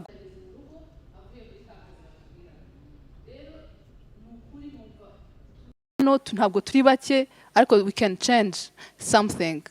Duhindura imyumvire aho turi mu nzego zose turimo, dutangire twumve ko unpaid care work ari ikibazo. Ku bwanjye recognition ni ikintu cy'ingenzi cyane, kuko ntitwa reducinga ntitwa redistributinga tutabanje kumva ko ari ikibazo. Ikindi kintu rero numvaga by'umwihariko nabasaba ni ahantu hose mushobora kubona imibare, mureke tuyegeranye ntidutagarane mu mibare, kuko iyo tuvuga ibintu tudafite data biragora no gushakisha amafaranga atuma tujyana imbaraga mu baturage bo hasi. Mwabonye uriya mubyeyi wavuze ati iyo dufite imbabura biradufasha, ati byibura wa mwanya twataye ikigega cy'amazi 40% baratubwiye bati dufata umwanya munini tujya gushaka amazi byibura iminota itari munsi y'iminota 40. Amazi yo byibura baza aho bajya kuyashaka, ariko nk'imwe hari baba batazi naho bajya kuzishaka. Mureke n'ukuri ibintu tuvuga gutya nanjye mbibamo kandi ibya gender narabikunze, ibintu mama Kanakuze yatubwiye yabibaye mu gihe kinini, ariko natwe tubibaye mu gihe gito kandi akazi baranakadukoreye biracyatwafectinga. Nakoze ubushakashatsi kuri ibi bintu niga kwa bakatwaza, ariko nyuma yaho noneho shaka gukora n'ibisumbuyeho birananira, nkumva sinabishobora ko mfite abana, umugabo as much as ari supportive, ariko hari ibintu mbona atabasha gukora nkuko nanjye nakoze. Ariko uyu munsi ndababwiza ukuri, tutari mu Rwanda yabikora, yateka, yakoza abana, yakora n'ibindi byinshi, ariko ko turi mu Rwanda ntabwo bishoboka. Ubwo rero Tessa azaguma ari Tessa wo mu Rwanda, kandi wenda yagombaga no kurenga izindi mbi bakagera kure. Icyo nifuzaga kubasaba, murakoze cyane. Urakoze cyane Tess.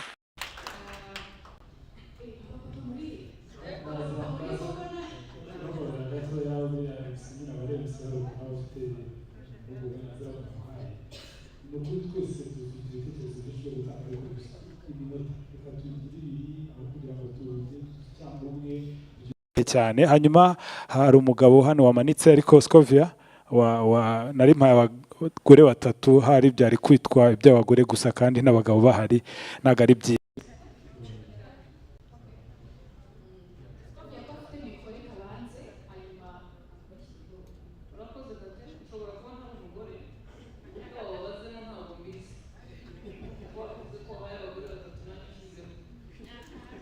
Murakoze cyane.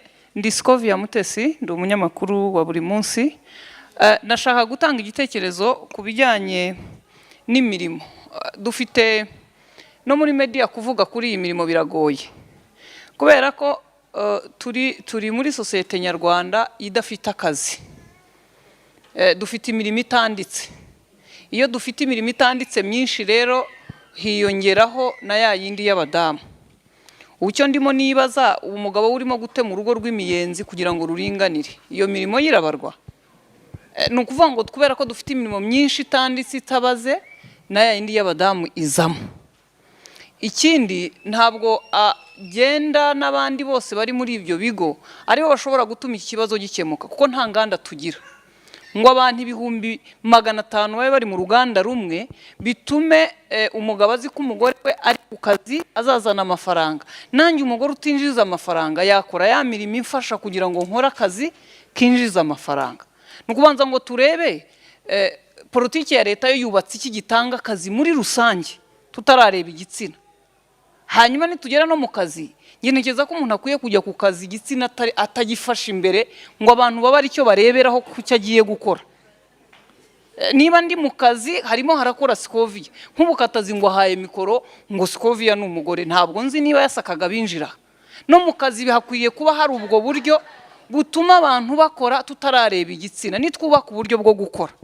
Nicyo kintu gikomeye. Icya kabiri, mu ishuri dufite impamvu nyinshi zishobora gutuma umukobwa ava mu ishuri ntiyige, ariko umuco wacu uratugoye kubera ko umukobwa ni umerutya. Minisiteri y'umuryango uyu munsi ahari ngira ngo yabanje kera ntazi, guhera kuri nyakwigendera inyumba nta mugabo urajyayo. Minizi ko umugore ni ukwiye kuba hari, iyo ni polisi ya leta nayo irabikora. Sindabona umugore muri minikofine ayoboye iyo minisiteri. Ni ukuvuga ngo ubwo buryo bwubatse, itegeko nshinga rigena amategeko n'amategeko yandashingira ku muco. Niba rero tugifite izo gapu zimeze zityo, ntabwo uvya kuvoma ari we turi bubwire ngo azamuke hatarazamuka dogiteri. Ntihabanze hazamuke dogiteri azamure muturanyi wabo utazi gusoma azamure umuzunguzayi bizamuke. Gusa nyine ntabwo nagaya ibihari, nubwo anatora uburyo yabitubwiyemo, nato hari ibintu utakora nzi nubwo ntari shu, ariko kandi ibyo bintu bihari ntabwo ari ikosa rya natori, ni ku muco twubatse. Ariko uwo muco dushobora kuwuhindura kubw'inyungu. Niyo mpamvu bavuze ngo turi Burayi n'ahandi twabikora. Na hano nyine ntabwo turabona impamvu ibikora. Umunsi impamvu yaje muzabikora, nta nama yabaye n'amabwiriza. Merci beaucoup.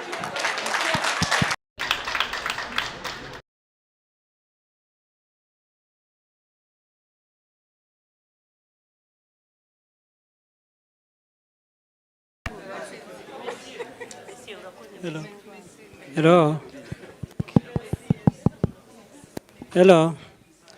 Nitwa Rugundana Agustine, naje muri iyi nama mpagarariye umuryango wahaguruka. Ubundi sinzi impamvu twakabaye tunicara tuganira kuri ibi kuko birasaba ingingo imwe yitwa gushyira mu gaciro. Umugabo n'umugore ubundi kugira ngo bafatanye ni human right, ariko ni no gushyira mu gaciro. Nge rero ntago nirwa mvuga gap, ahubwo nge nkunda gutanga inama. Nge numva zaba civil society cyangwa n'abandi bafatanyabikorwa dukwiye gushyira innovation mu buryo dukora ibintu. Turavuga mobilization, ariko ubundi iyo tuyikora dute? Kuko niba tuvuga ngo hari abagabo bahindutse nka Natori, ubwo wenda nanjye wenda nashobora kuvuga ko nahindutse, ariko nabyo biri relative. Ariko abo bo bahindutse murabazi, mujyamo ba documentinga muri research mukora. Ubu nexpectingaga ko hari abagabo bahindutse muri iyi nama bashobora nko guhabwa ibihembo nibura kugira ngo bamobilize abandi bagabo bakigenda bigura intege. That is innovation. Twirirwa tuvuga ngo hari abantu b'ibisambo bibye leta, ariko kuki hataba n'abantu b'inyangamugayo batoraguye amafaranga bakayamurika ko mbona abana b'abapolisi ku kibuga? Kuki hatajya habaho izo innovation zihemba aba bantu kugira ngo zereke n'abandi yuko ubunyangamugayo nabwo bukenewe? Hakenewe ikintu, urabona generation hari ukuntu zigenda zumva ibintu, ariko dukeneye gushyira emphasis mu mashuri, institutionalizing iki kintu mu mashuri, kuko we are the product of how we have been nurtured. Niba twarize genda muri university, uko nturitinga umugore wanjye bifitanye isano n'uburyo nabyigishijwe. Hari n'umugabo ufata ibaga y'umugore akagenda ameze nk'umujura, afite urwikekwe mu mutima ngo baramuseka. Ubwo nyine niko yabaye nurtured. Ariko leta asinacha from the root, kuko imyumvire igenda inatandukana.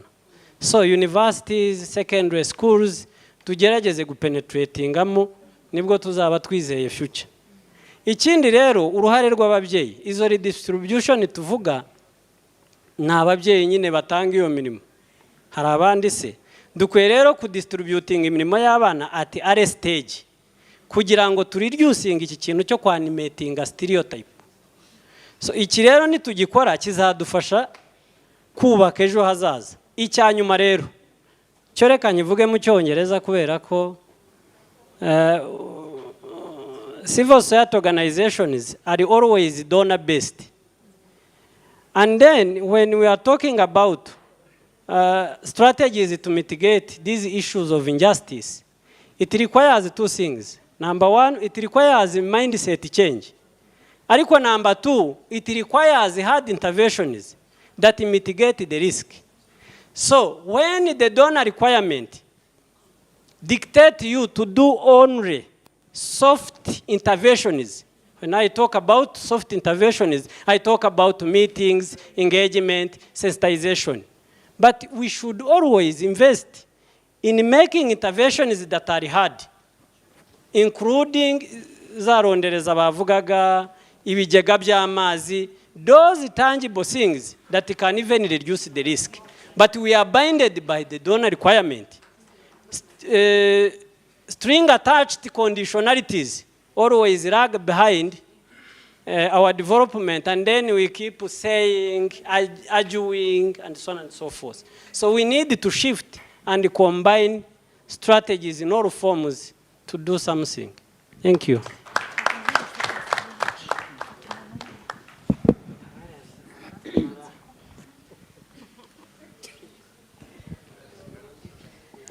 Murakoze, nitwa Mary Saba, nkaba naturutse mu muryango Women Empowerment and Advocacy, nkaba ndi jye wawushinze, nkaba nawuyoboye.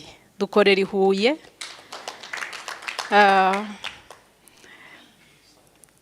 Mu by'ukuri batubwiye yuko tugomba kurasa ku ntego mu gutanga ibitekerezo. Uwavuga ibijyanye na Unpaid care work bwakwira bugacya. Reka turase ku ntego noneho duhane n'umwanya. Gatwaza from the University of Rwanda. aranzi nanjye ndamuzi turaziranye, anzi cyane cyane nshaka, agomba kuba yibaza unpaid care work amaze igihe nkora over 25 years. Ariko hari ikintu yavuze ngo dukureho turekereho paid. Nitumara kuyivanaho, who will pay this? Iyo tureba mu buryo aka kazi gakorwa kandi gahari, ntabwo twirengagiza yuko hari ibintu tugomba gukora uko byagenda kose, inevitably. Ntabwo nzareka konsa umwana, sinzareka kumutwita, sinzareka, hari ibyo ngomba gukora. Ariko hariho n'ibyihariye wamfasha nk'umugabo. Wavuye, nyibutsaga izina ryawe, Teddy wavuye muri Women, yavuze ngo icyo ashima ni recognition kurusha distribution. Nangwa se ibyo bindi biza, reduce na distribution bizaza bikurikira recognition.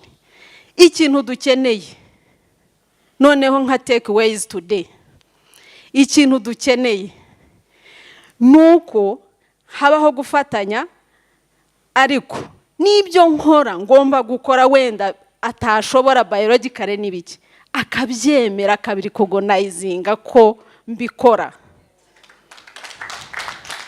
So we need to be recognized, we need to be honored, we need to be, umuntu arakomeza bakamubaza ngo umugore wawe akora iki, ngo ntacyo akora.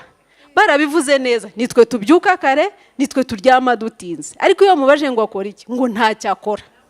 Ntabwo bishoboka, wamutesheje agaciro. Muturi recognizinge first of all.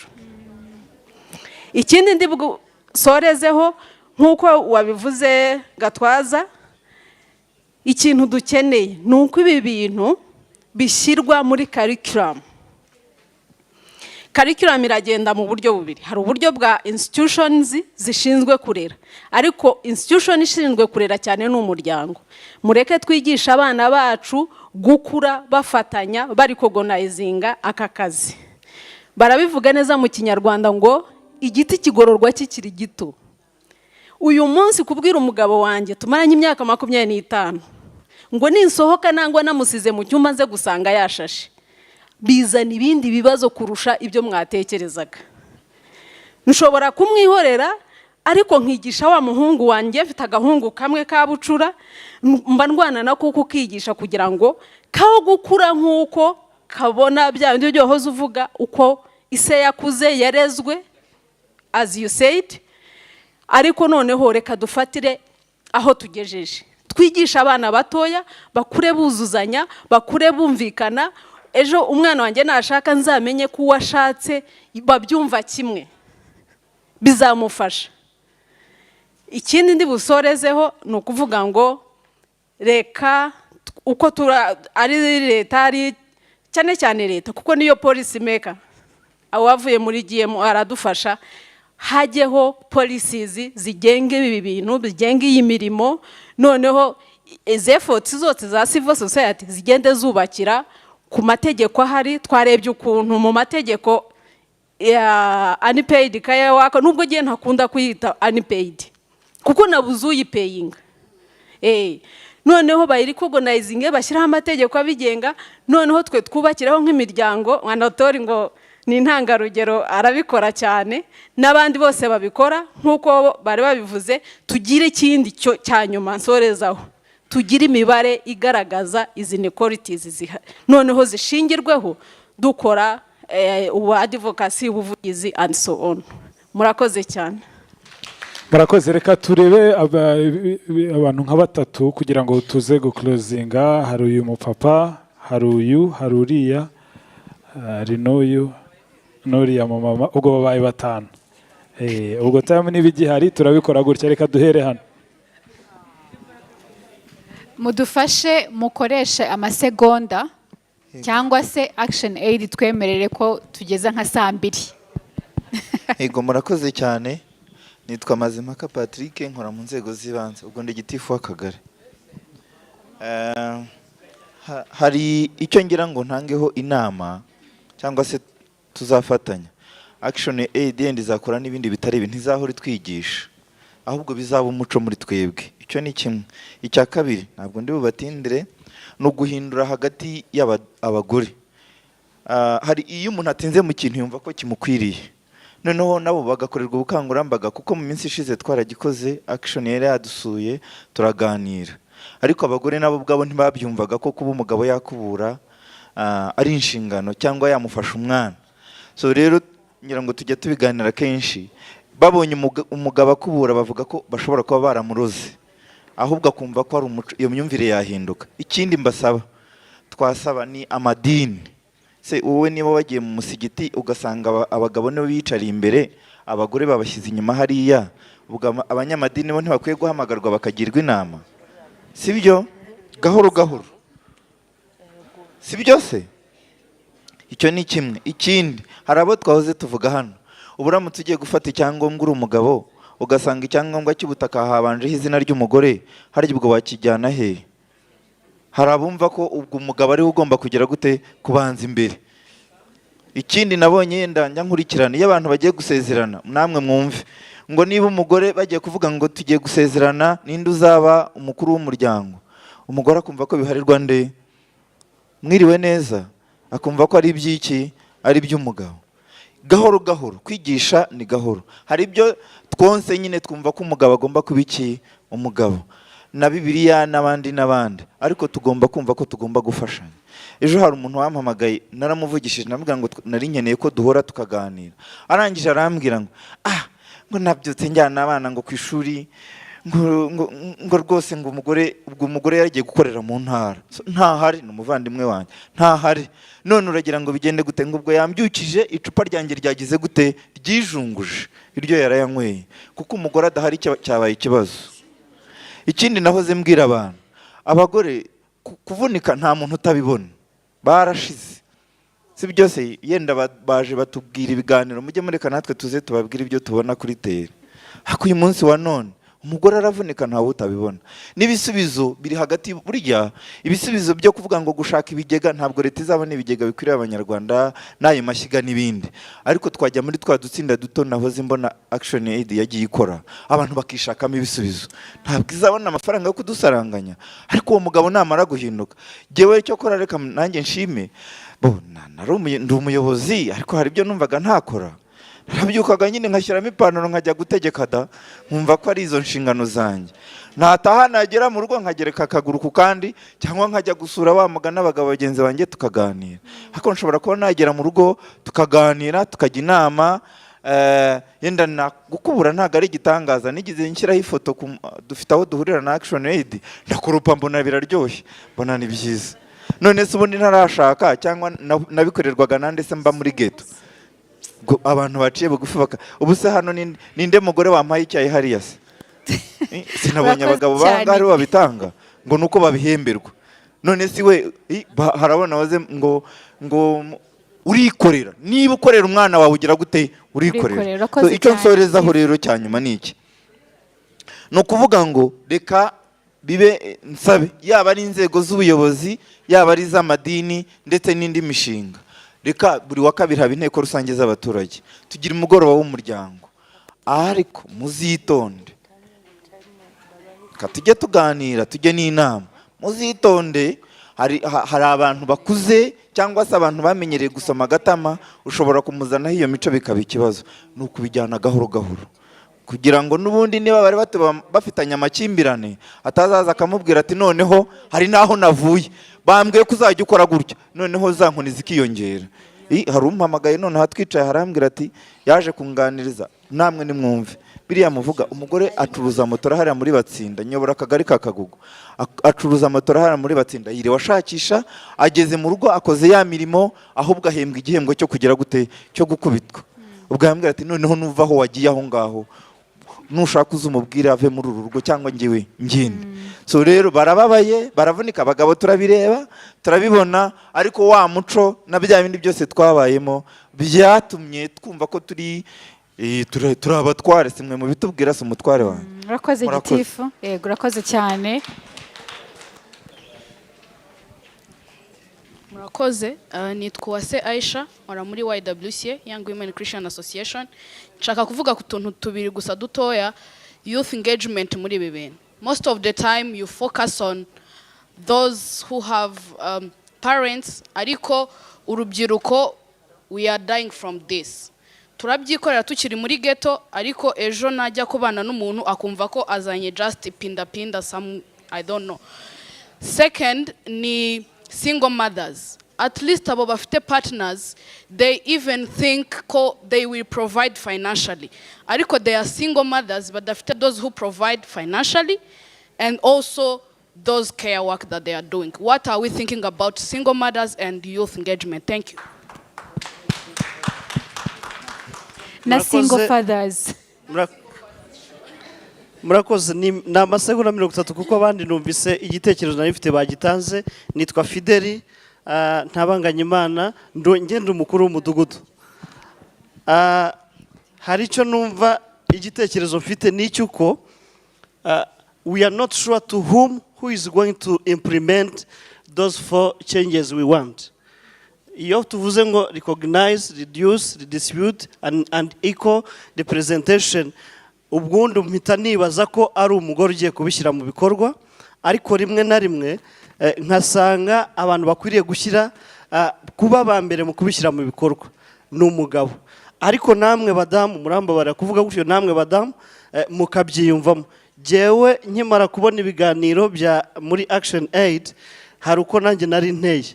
Once mfata umwana wanjye mba ndi kumwuhagira kuko mfite nibyo nsanzwe nkora, kuko nta numva ubutatanyere bwiza kuko narabitojwe. Ariko hakomanga umuntu ku gipangu, hakomanza umuntu, madame ati please mbabarira buretse gatoya. Mu yandi magambo ndasaba kugira ngo namwe badamu mwiyumve ko mu gihe turi gushyira mu bikorwa uburyo bwo kugira gute mwumve ko nta kibazo nta gikuba cyacitse. Murakoze. Mikoro ndayifite bayimpaye, reka mbanze hanyuma ukurikireho. Murakoze. Nitwa Crescence Mukantabana, naturutse mu muryango witwa Réseau de Développement des Femmes Pauvres, mba muri Women Movement, nanjye mazimo imyaka irenga 40. Mwakoze kudutumira rero mwino nama. Icya mbere nuko hamwe n'ubushakashatsi Mama Jeanne yababwiye, nanjye nakozeho ubushakashatsi, ngewe mu Gifaransa nabyise la surcharge de la femme rwandaise du milieu rural and the female génération développement socio-économique. Mu Kinyarwanda ku batazi Igifaransa biravuga ngo imirimo myinshi umugore wo mu cyaro akora, imwe mu mpamvu imubuza gutera imbere. Harimo ibintu byinshi rero. Iki ni ikibazo gikurura ibindi ibibazo byinshi bishamikirwaho na GBV n'ubukene n'ibindi. Rero nihuse bana bagabo turabasaba iki? Societe yabahaye iki? Turabasaba guteka, ese barabizi? Turabasaba gutera ipasi, ese barabizi? Turabasaba ibintu basanze base badakora, basekuru badakora, basekuruza badakora. It is a process. Kubanza kubagendana nabo tukabatabara bya bindi mukanya batubwiye. Rero hari indi mirimo tuvugira hano, hari indi mutazi. Ibintu byo gukuka amase mu cyaro birahari, kubera yuko inka zororerwa mu kiraro. Noneho hari ibintu byo gusekura imyumbati, byo bikorwa n'umugore n'umukobwa. Hari ibintu byo gusya, hari ukwenga, hari ugusura abarwayi, hari ukwita kuri banyoko bukwe na basobukwe mwabagoremo. Ibyo byose ni umugore ubikora, kandi aho kugira ngo bishimirwe bikaguteza conflict. Ndabizi neza uko hari uwo wahagurutsa akakubwira ati mugabo yaranutse ngo sinita kuri nyina.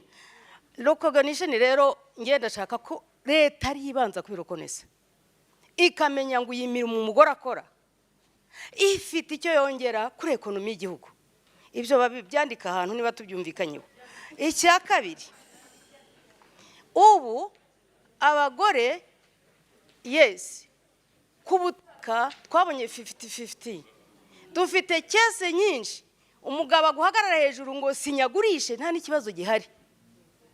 Ibyo byazanye conflict, twibwira ngo ibintu byatunganye kubera ko byanditse mu mpapuro. Yes, kuba biri muri polisi nibyo, ariko tugomba gukurikirana implementation za policies zacu. Ikindi kuba umugore nyine ari wo anahinga muri biriya akora harimo guhinga ariko nta control afite ku musaruro arikorera abaturage arakikorera bakajya kugurisha bakamugurira amamesa batitaha umugabo agasigara anywa byeri cyangwa agera ikindi nsaba indi recommendation gukomeza gushaka ibikoresho bigabana imvune z'umugore birimo ibyo by'utwo twuma dusya utuntu twinshi two twavugana twe kureba kubigega gusa ese uriya mugore yagira ingorofani bayikoreye ziriya nkwi tureba hanyuma wavugaga ngo leta ntiyashobora byose yahagarariye inzego z'ibanze izabishobora bazabishyira muri politike kuko umuturage ari ku isonga n'umugore ari ku isonga hamwe n'umugabo ikindi kugabanya ibiciro mumfashe mwabadamu iyi gazi twabwiye umugore none gazi ikaba yarazamutse akaba adashobora kuyitekaho natwe ubwacu byatunaniye dukorera amafaranga ni mukora advocacy ibiciro bigabanuke kuri faveri yacu kuko nta mugabo uzajya gucana rwose ngo ajye gucana imbagara nka kwa kundi tuzicana ngo abantu barye kandi twe tubazwe ibiryo murakoze ikindi hari recommendation imwe isigaye abagore rero mbabwire mwababyeyi mwe harimo ikibazo gikomeye cyo kuba urimo gukorana n'abana 4-5 byanze bikunze erega abagabo barabivuga uriya mugabo wo muri action yicaye hari na assistant atembaga ni ukubera kuhembwa urabivuga kubera ko bihemberwa udahembwa ntago wabivuga abantu nibabivuga bibare ku mutima banabikora batabihemberwa rero abagore ni muringaniza urubyaro please ariko n'abagabo men engage mu kuringaniza urubyaro tubabonemo murakoze cyane so munyemerere dusoreze kuri uyu muntu harako ni babiri nuriya mu mama ndetse n'undi muntu hariya utavuga ikinyarwanda I need to add some comment. Murakoze cyane nitwa Manase navuye mu muryango Inades Formation Rwanda mbabajwe nuko ngiye kuvuga umwanya mutoya kubera ko ibyinshi byagaragaye byabaye nkaho ari ibibazo kandi uno mushinga ugaragaza n'ibisubizo ku byagiye bivugwa hari mugenzi wanjye wahoze wicaye hariya wavuga ngo intervention nyinshi cyane ziragaragara nkaho ziri kuri soft ariko ndashima UN Women kuko yatekereje ku bijyanye n'ubukangurambaga aribyo twakwita soft ndetse n'amahugurwa kuko icyambere ni ukubanza kumva ugasobanukirwa hanyuma ukajya wakora hari rero na component y'ibikorwa bya bindi bagiye bavuga bishobora gutuma imvune umugore agira igabanyuka harimo kuba yafashwa mu kubona facilities zo guteka gutwara za nkwi cyangwa se imyaka iva mu murima twatumashini uno mudamu yaramaze kuvuga dushobora gufasha kuba watunganya imyaka guhungura ibigori kugira gute ubu ngubu wakubwira ngo utonore ubunyobwa uzuze nk'indobo cyangwa uhungura ibigori uri umugabo byagorana cyane ariko umudamu aricara akabikora muri Nades rero natwe dufite component turiho dukoraho ijyanye no gufasha imiryango cyangwa se abo badamu mu kubona ibyo bikoresho biborohereza akazi harimo nk'amashyiga meza cyane ntago ari cana make ahubwo ni cana rumwe noneho iherekejwe na device ishobora kubika ibiryo bigakomeza bigashyuha nk'amasaha nk'atandatu ku buryo ushobora kubikamo ibyo kurya kwa kundi ngo umugabo cyangwa se umutware hari ababivuga gutyo ngo araje ngo ntago ari burye ibyo kurya bikonje aho ngaho cyarakemutse hari n'ibindi rero ntavugira aha ngaha ahubwo igihe natwe tuzakora inama yo kugaragaza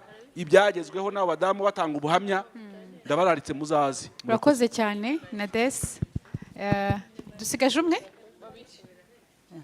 murakoze nitwa Kayitesi Goreti naturutse muri Profam twese hamwe kimwe mu byo nashaka kuvuga Crescence yakigarutseho kijyanye na family planning iyo tuganira kuri unpaid care work tugomba nacyo kukireba tukanagira n'umwihariko nibyo koko yavuze ati twigishe n'abagabo bumve ko family planning bitareba abagore gusa n'umugabo bimureba ariko noneho tujye kuri policy makers niba bamaze kubyumva umugore yabyumvise n'umugabo yabyumvise ese hamwe bajya gukura ya serivisi ho bimeze gute tubashira umwihariko wenda wa mwanya atakaza ategereje guhabwa ya serivisi rimwe bimuca intege yo kujya kuyisaba habemo uburyo ki bakoroherezwa kubona iyo serivisi niba ari ugushira poste de santé cyangwa se kuzitanga rimwe na rimwe aho babadamu bari nko gukorera ntange nk'urugero mu bijyanye na cross border aho turi kubonamo abagore benshi bakora ako kazi rimwe na rimwe kubera ko afite gahunda hariya hakurya wenda muri Kongo cyangwa i Bukavu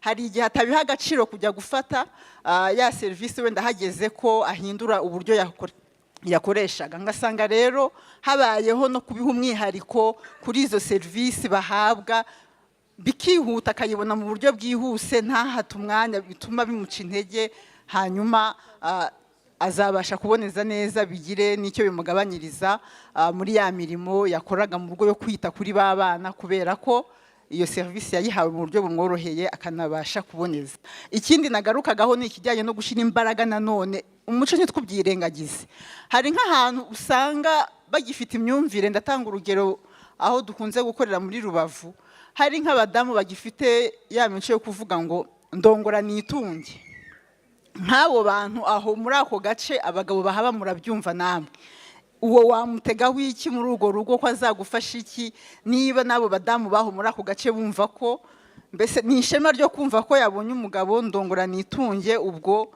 nabyo murumva icyo bitanga haracyari urugendo rero dufite aho tugeze ariko ntabwo turagerayo 100%.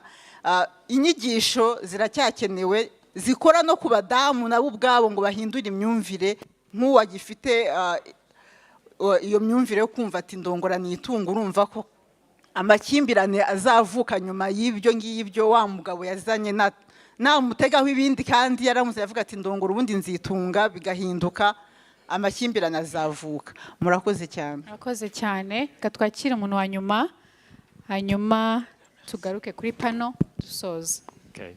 Morocco Saichane, please excuse my very bad Kinyarwanda. It's good. Just a very quick question. So after our discussion today, what action will be taken to make sure that, our time is not, wasted and we're going to make this work and translate into the grassroots community? Arakoze cyane. Yambwiraga bisobanure n'abandi yarabajije ngo nyuma y'iyi nama nibyo tumaze kumvira hano ngo nizihe ngamba dufashe kugira ngo bizagere n'ahahandi hasi aho bibera cyane kugira ngo umwanya dufashe ubudapfuye ubusa. Murakoze cyane nagira ngo mbasabe twikomera amashyi twese ku ibibazo byiza ibitekerezo byiza nagira ngo munyemerere sinshaka gusubiramo byose byavugiwe hano twese twari duhari sibyo kubera impamvu z'umwanya murankundira me amasegonda 30 uratubwira ingingo imwe gusa watubwira nawe icyo usaba cyangwa se commitment wihaye ku giti cyawe cyangwa se urwego uhagarariye hano tugiye gukora iki cyangwa se turasaba iki ariko mwankundira ntituvuge ibyo abandi bavuze kugira ngo dukoreshe umwanya neza twahera kuri Anatole tuza gutya tugasoreza kuri GMO. Rakoze Pamela twe nka Action Aid icyo turi bukomeze nuko dukomeza gukorana namwe mwese kuko hari nk'ibikorwa bimwe twakoze by'implementinga izi 4Rs zose aho hari imiryango imwe iri hano yafashijwe kubona izo infrastructure cyangwa se izo labor and time saving facilities amazi tukabafasha kubona robine hafi aho ndetse n'ibyo bicanwa birimo iriya mbabura mugenzi wa Nyinadesi yavugaga so ku buryo economy yabo mu by'ukuri time yabo yavuye ku masaha abo mu cyaro 6 aragenda agira kuri 4 noneho binkrizinga donc umwanya bakora kuri economic activities kuryo economy yabo yazamutseho 12%. So twebwe nka Action Aid nuko ibyo bikorwa tuzakomeza kubikora dufatanyije na our partners the UN Women and the other supporters ariko noneho tunasaba noneho n'ibigo biri hano WASAC, dusaba REG, dusaba the policy makers here, nkuko n'abandi babivuze, kugira ngo habone ku buryo bwa nkunganire, habone ku buryo bwo gukora ku buryo iyo gas iba affordable, ndetse na WASAC bikava no kuri izo metero 500 bikagera no ku rwego rw'urugo, ndetse hagashyirwamo n'imbaraga kuri ziriya rural settlement, imidugudu, kugira ngo imidugudu niba iri hamwe noneho y'amazi bose baba yaccessinga, ndetse na REG hakongera uburyo bwo kubona ibicanwa. Iyo ni advocacy action 8 will continue with our allies, kugira ngo mu by'ukuri izo labor saving technologies ziboneke, kugira ngo habeho reduction ndetse habeho na redistribution, ariko still these dialogues, this advocacy will continue to ensure that the parents, the government, the civil societies, the private sector increase the recognition, leading to taking the actions for reduction and distribution. Thank you very much. Thank you so much. Yes, thank you. Murakoze. Mu by'ukuri icyo nanjye nasorezaho nuko ubu ngubu hari itegeko, hari arrêté présidentiel, donc hari itegeko rya itegeko rivuga ko abakozi ba leta bagomba gukora kinyamwuga kandi bakakora ku buryo batanga umusaruro. Ibyo birareba abagabo n'abagore mu rwego rw'igihugu. Rero nk'umuntu yenda namba indi ngofero nko muri mu buyobozi bwa komisiyo y'abakozi ba leta, dushaka abagore n'abagabo nyine bakora neza. Umugore rero niba agifite ziranzitizi za triple roles, akora ya mirimo muzi, akabyara, akarera, ariko akaba afite ibyo ategerezwaho, kuko iyo baje gusaba akazi mu rwego rwa leta, ntabwo muri recruitment na process yose yo recruit abakozi ba leta, ntabwo tuvuga ngo uyu ni umugore uyu ni umugabo, sinzi wigeze kubivuga. Twe gusa dutanga akazi, agakora uwakwalifyinze, uwakoze akakora neza, akabona amanota, kuko ni ipiganwa, niwe baha akazi. Ariko iyo biguye kuri wa mugore ukijishwe na bya bindi tuvuga, kuko nkuko mwagiye mubivuga, ibintu byose bifite icyo bipfana. Wa wundi ujya kwa muganga akajyana umwana akabyara nk'ibyo Crescence yavuze, planning, so aracyajishwe. Alorke mu gihe leta y'u Rwanda ishaka icyo kintu kijyanye no gukora kinyamwuga. Ubu ni iyo tegeko ryo muri 2020. Icyo navuga rero nuko hagomba ubukangurambaga cyane cyane. Reka rero nze inzego z'ibanze, kuko n'abakozi cyangwa se bari abagore n'abagabo bakoreshwa mu rwego rwa leta, duhera no ku nzego z'ibanze. Inzego z'ibanze abayobozi nishimiye ko bari hano, mugomba kumenya bari abantu bitwa babiri, umugabo n'umugore. Uriya mugore ubangamiwe, utsikamiwe n'iriya mirimo itarangira y'urudaca, watagangaye, ntabwo ari uzakora akazi keza twifuza muri iki gihugu cyacu, ntibishoboka. Aragomba koroherezwa, kandi si ukumwohereza nk'uko babivuga action aid, ni uburenganzira bwe kwegerezwa bya bindi byangwa byose. Birashaka ubukangurambaga vimedia, ariko cyane cyane inzego z'ibanze kandi z'ibanze, nongeye kubisubiramo. Ikindi rero navuga ni ikijyanye na uburere. Ibi tuvuga hari biri informal ariko very key. Umwana uko arezwe, uko avutse, indangagaciro akiri umwana mutoya, gukora iyo mirimo yose, nta wapfuye kuko yareze umwana, nta wigeze apfa kuko yakubuye, nta. Birasaba uburere, ariko ibyo birasaba ababyeyi bombi, abagabo n'abagore nyine, kugira ngo turere abana bacu tubatoza kugira gukora imirimo. Reka mvuge rero nka gender expert. Ndibuka mbere ya jenoside dutangira ihame ry'uburinganire n'ubwuzuzanye, ntabwo umuntu yari azi ko bizayemeze gutyo. Ubu turarwana n'icyo kibazo cy'uyu munsi wa none, kubera ko bimwe byagize aho bigera. N'ubu ngubu turibwira ngo ntaho biri, nyamara ubu ngubu hari intambwe yatewe. Hari action aid, ariko hari na za big associations like Profame twese hamwe n'izindi, twakoze ibintu bikomeye cyane muri igihugu kugira ngo abantu babashe no kubyumva. Nturebe ukuntu nta muntu ugize ba negative muri iyi sare, ariko hari igihe twavugaga ibingiye abantu bakaba negative. Ubwo ni intambwe yatewe.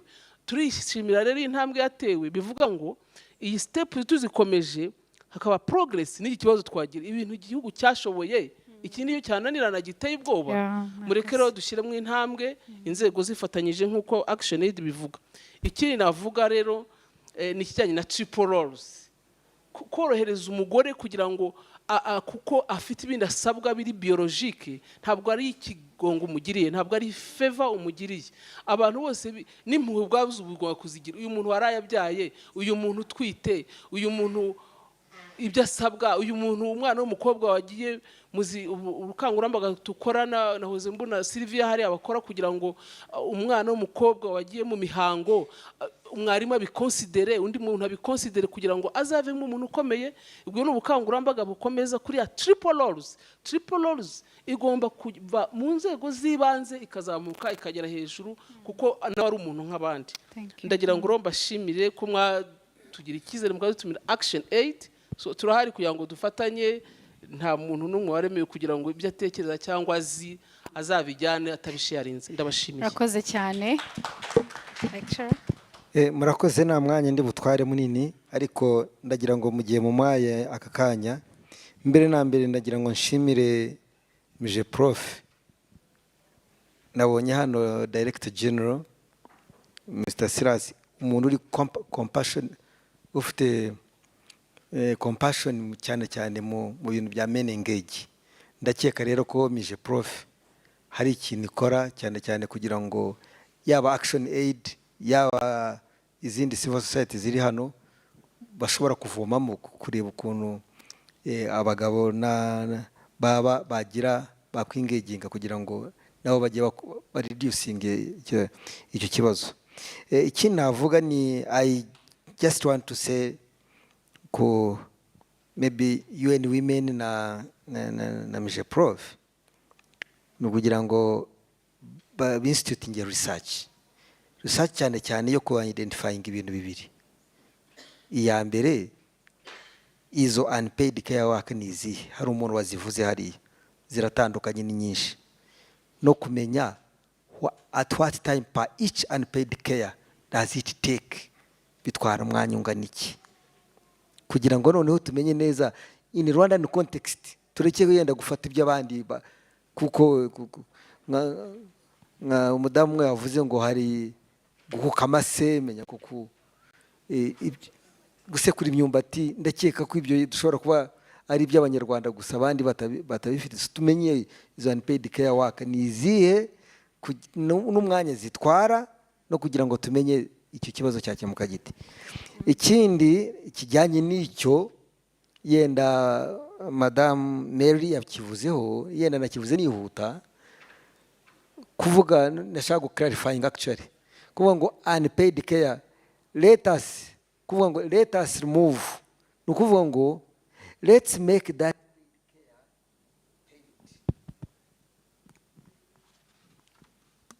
kuvuga hari ahantu ibigo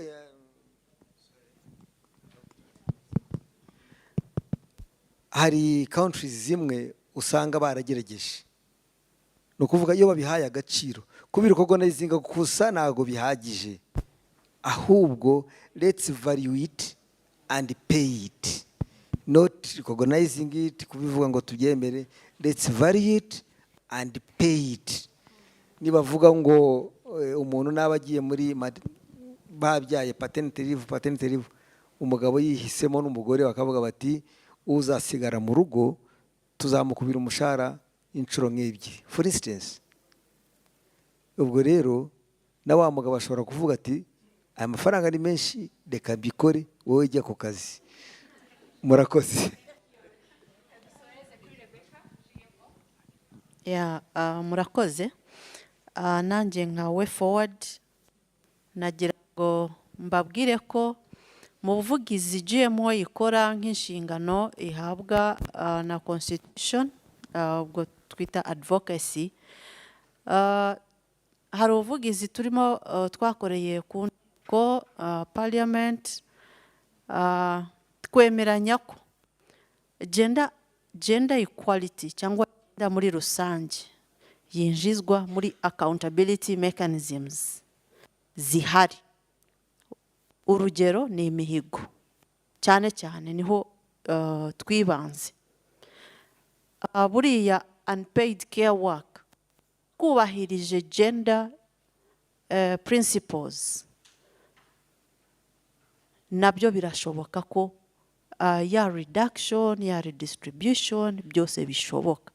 So iyo move irahari ndetse ifite aho igeze. Icyo yavugaga rero cyo kuvuga kuri making it paid, ngira ngo icyo discussion ahanini kunze kugaruka, how is it computed in national accounts? Ni ubuvugizi rero dukwiye gukomeza gukora kugira ngo no muri engagements, by the way hari na engagements tugenda dukorana na NISR kugira ngo ibi bintu byose bibe byaba captured. Icyo kintu nitukigeraho, that's where we are saying let it be valued. Let it be valued. If it can be valued in even national accounts, tukajya tumenya ngo it contributes this bit. I don't know if it's gonna be a bit cyangwa se this kind of percentage. Nayo izaba ari step. Lastly, gukomeza gukora ubushakashatsi. Yeah, kugira ngo twinforminge n'izo nzego. Ahanini hari ibintu dukoreraho ubuvugizi, nzego zikavuga ngo, but how are we going to do it? Yeah, we also need to have you people, our partners, to work on seeing how do we do this if we want this to be computed. I'm very sure NISR izatubaza how do we do it. Muze rero twicare ku meza mwe twicarane turebe how we can make it part of the national accounts. Thank you Thank you very Thank much. you. Murakoze cyane.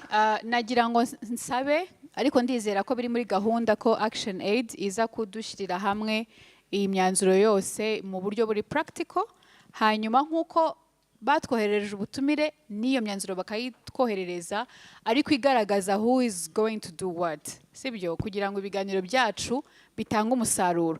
Noneho nko mu mezi 6 cyangwa umwaka tuzagaruka tuvuga tuti dore ibigega, dore urugendo rwo gushaka inkwi rwaragabanutse, dore abagabo barabyumva kuri iyi level, dore tuze dufite ubuhamya bw'ibintu byiza. Murakoze, mufashe dushimire abatumirwa bacu batuganirije, hanyuma tubasabe dusubire mu myanya yacu.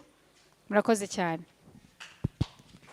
Barakoze cyane ku biganiro byiza tugiranye, ariko turacyanabigirana. Munyemerere rero ubwo basubira mu myanya yabo, nanone twakire umushyitsi mukuru wacu uyu munsi kugira ngo atugezeho ijambo yaduteguriye.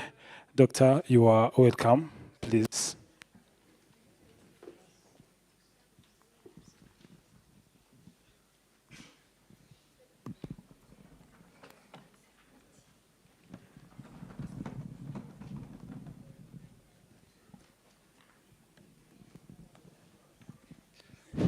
I hope it will do justice to me.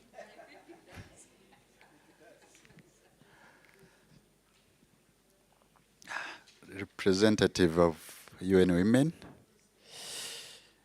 the leadership of Action Aid, civil society organizations, representatives, all protocols observed. Good afternoon. Is it an afternoon already? Good afternoon.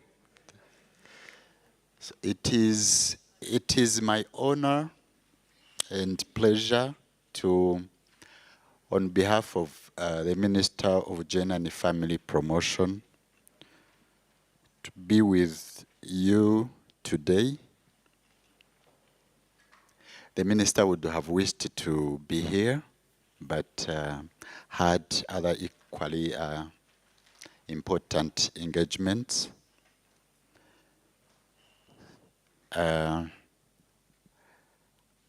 Let me start by thanking this dialogue. I liked dialogue. Let me thank Action Aid Rwanda. Let me thank UN Women. UN Women, a partner to many of us here. specifically for organizing this important dialogue that brings together decision makers, development partners, civil society organizations.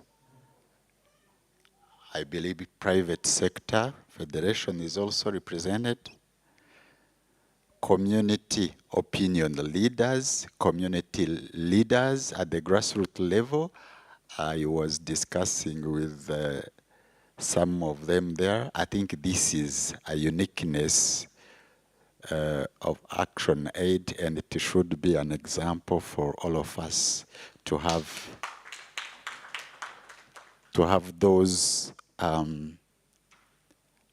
staying with the narratives at the grassroots level be represented in such an event. And let me also thank once again the aim, the dialogue on this issue of unpaid care work and its effects on women's economic empowerment. Dialogue, again, coming back to that, the power of the language. We all know it is the language that our subjectivity as well as the social organizations are defined, the language that defines them, but also contest them and construct them. And it is through language that we can also deconstruct those negatives. One.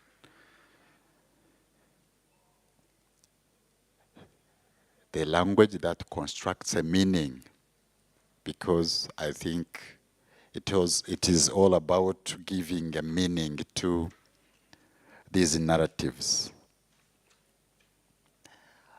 I believe paid care work, gender-based violence,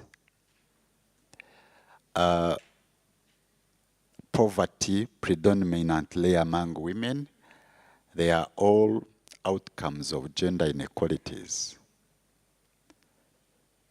So to better fight them, I think we have also the end result should be to address the issue of gender inequalities. This is a paramount to discuss on this topic of unpaid care work, which is overloading women. It's all discussed because they spend more time on this, and as a result, they fail to embrace other income-generating activities, including well-paid jobs. Therefore, this dialogue has given us assignments from different corners, but also in different perspectives or where we are from, policymakers and other categories of people, as I previously said.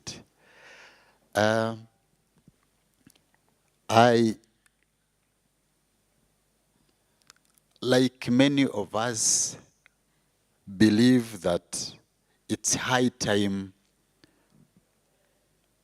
to look at these issues in the perspectives of benefits. And from that, even the word gufasha, kumfasha, kunyunganira, kungerera gute will also be deconstructed because it's not transformative. And remember, our policy, our new revised gender policy is clearly telling us that if we want to move forward, we should be transformative. We should use gender transformative approaches, although being sensitive has also produced its own results. We know in most societies, patriarchal societies, cooking, cleaning, fetching water, and collection of firewood, they are seen as women's work, not only by only men, but even women themselves. These are time and energy consuming tasks and can be forms of physical hardships. Evidence confirms that economic empowerment cannot be achieved without addressing women's unequal workload, which reinforce gender inequalities by impinging upon education, restricting opportunities for paid work, and putting women at a greater risk of gender-based violence, and limiting women's performance where even they have paid work, and political participation. In Rwanda, women bear most of the burden of unpaid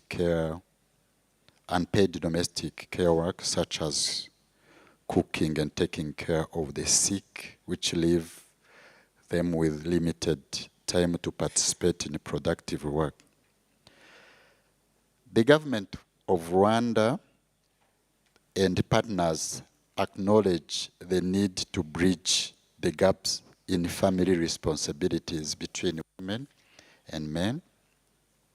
And in this respect, if I can name just a few, the recent law number 32 of 2016, governing persons and family, prescribes how spouses, both female and male, are supposed to jointly manage the household. I was also discussing with colleagues, why do we still saying female household headed while it is now joint? I think we need to readjust and adjust our language. And also provides moral and material support to be household members, as well as to the household members, as well as maintain the home in all other aspects. In addition, the ECD policy, it provides guidelines and help to create enough time for parents to engage in income generating activities, among other domains. Currently, we have developed in collaboration with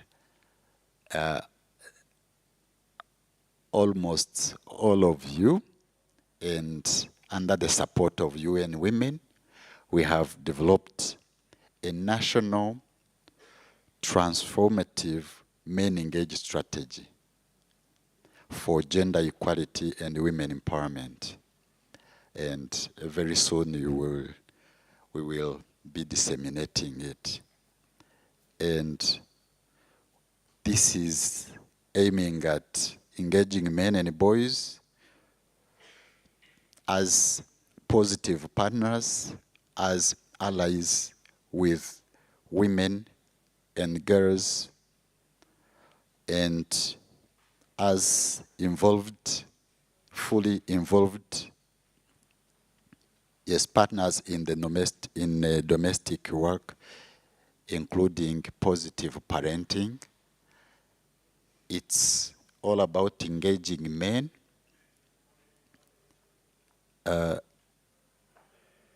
to be positive partners and allies, not for women's economic empowerment but starting from their own benefits. I think this is where the shift needs to be. Also felt what men benefit from the transformation journey. So this strategy is now available, of course, under the process of approval. We also work closely with different stakeholders for equitable redistribution of unpaid care work. We know that there is also recognition and reduction, but to me I see them as a process, because where we are heading to is equitable redistribution of an unpaid care work, and through many ways, including providing improved cooking stoves or other facilities. The Ministry of Gender and Family Promotion and its partners are, again, dealing with mobilizing men towards participation in some of the reproductive roles and scaling up of community-based early childhood development centers, as well as awareness campaigns towards eradicating cultural barriers and practices that hinder full participation of women and girls in socio-economic and governance spheres. More focus is also put on community outreach, on gender equality principles and dialogues to young people. I think I should underline on that, because today we are also aware of a gap we might have with young people. This is why we are going back to higher learning institutions and universities. We are working with partners to develop models that are adapted to each age bracket. We must recognize that, like for primary school going children, we don't have, with partners, we don't have a model that is a transformative model that is really working with that age bracket. We have models with secondary schools, we have couples training models, we have young men and young women adapted models, but we don't have very transformative models for the younger age children. And our future generation, and hopefully we aim to change so that we can have a future generation that will be a gender equal society, a gender just society. And I believe this dialogue and many more to come, because dialogue is also seen by our ministry as one of the ways we can inform the planning that addresses the trends, the trending issues.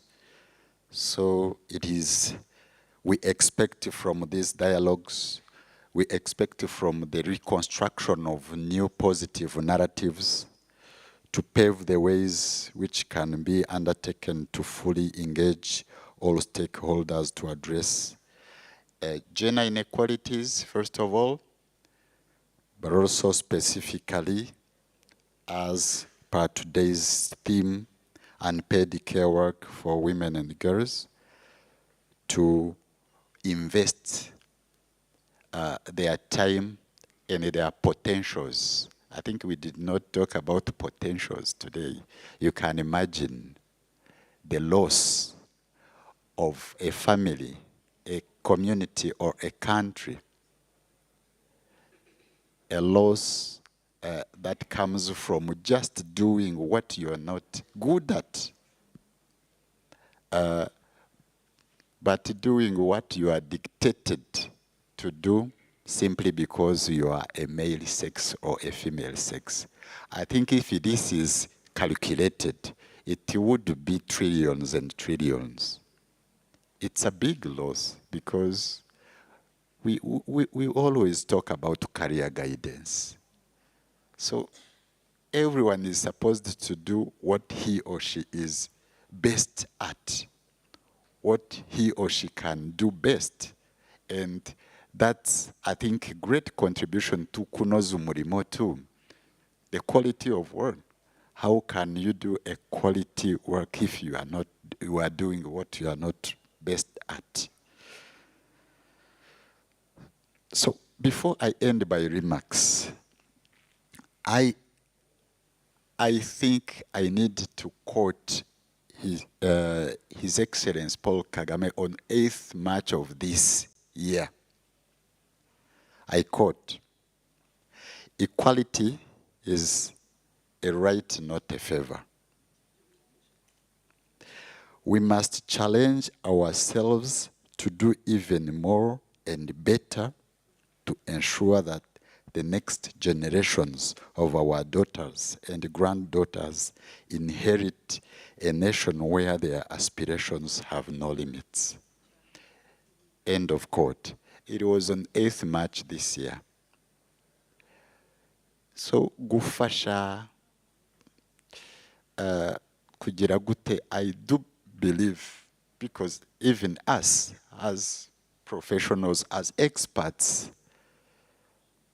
what we write, what we say, if we don't reframe it, if we don't retransform it, it wouldn't help if we still see this as a favor men are doing to women. Secondly, if we keep thinking that it is a women's issue or the problem is caused by only men, while we are all involved in the social cultural construction of manhood, again, it wouldn't help in the transformation process. For those who know me, I talk too much. And before the moderator stops me, allow me, as I was requested to, not to declare the dialogue closed today, but maybe to declare that this dialogue around unpaid care work, to declare that closed here, but to make it the main topic in our circles. Because when one of the colleagues asked what are the resolutions, I think one of the main worry was that we are in this room together, but what happens outside of this? That's, I think, the core issue. And let me also say that the recommendations to policymakers, I took note of them, and to be frank with you, all of these discussions inform our planning. And hoping that our dialogue will continue in other spheres where everyone came from and where everyone worked from. Allow me once again to thank you and commit to always be happy to hear from you, and the only choice we have is to stay together and work together. Thank you very much.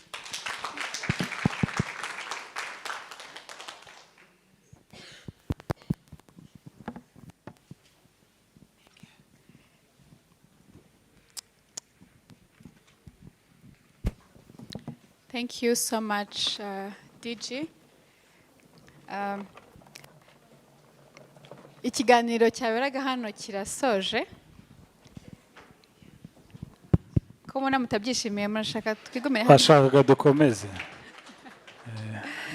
Ndabizi twaganiraga ingingo itoroshye.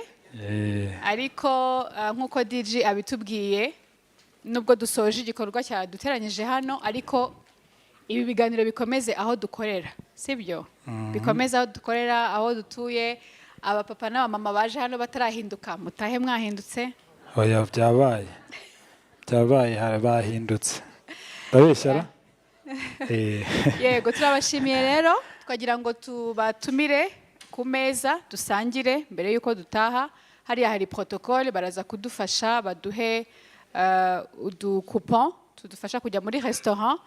Lunch will be served in the restaurant. Yego. Okay. Bon appétit. Merci. Hari abakobwa muri protocole ku miryango yombi hari n'abandi bari buze kutuyobora ngira ngo biroroshye murakoze cyane.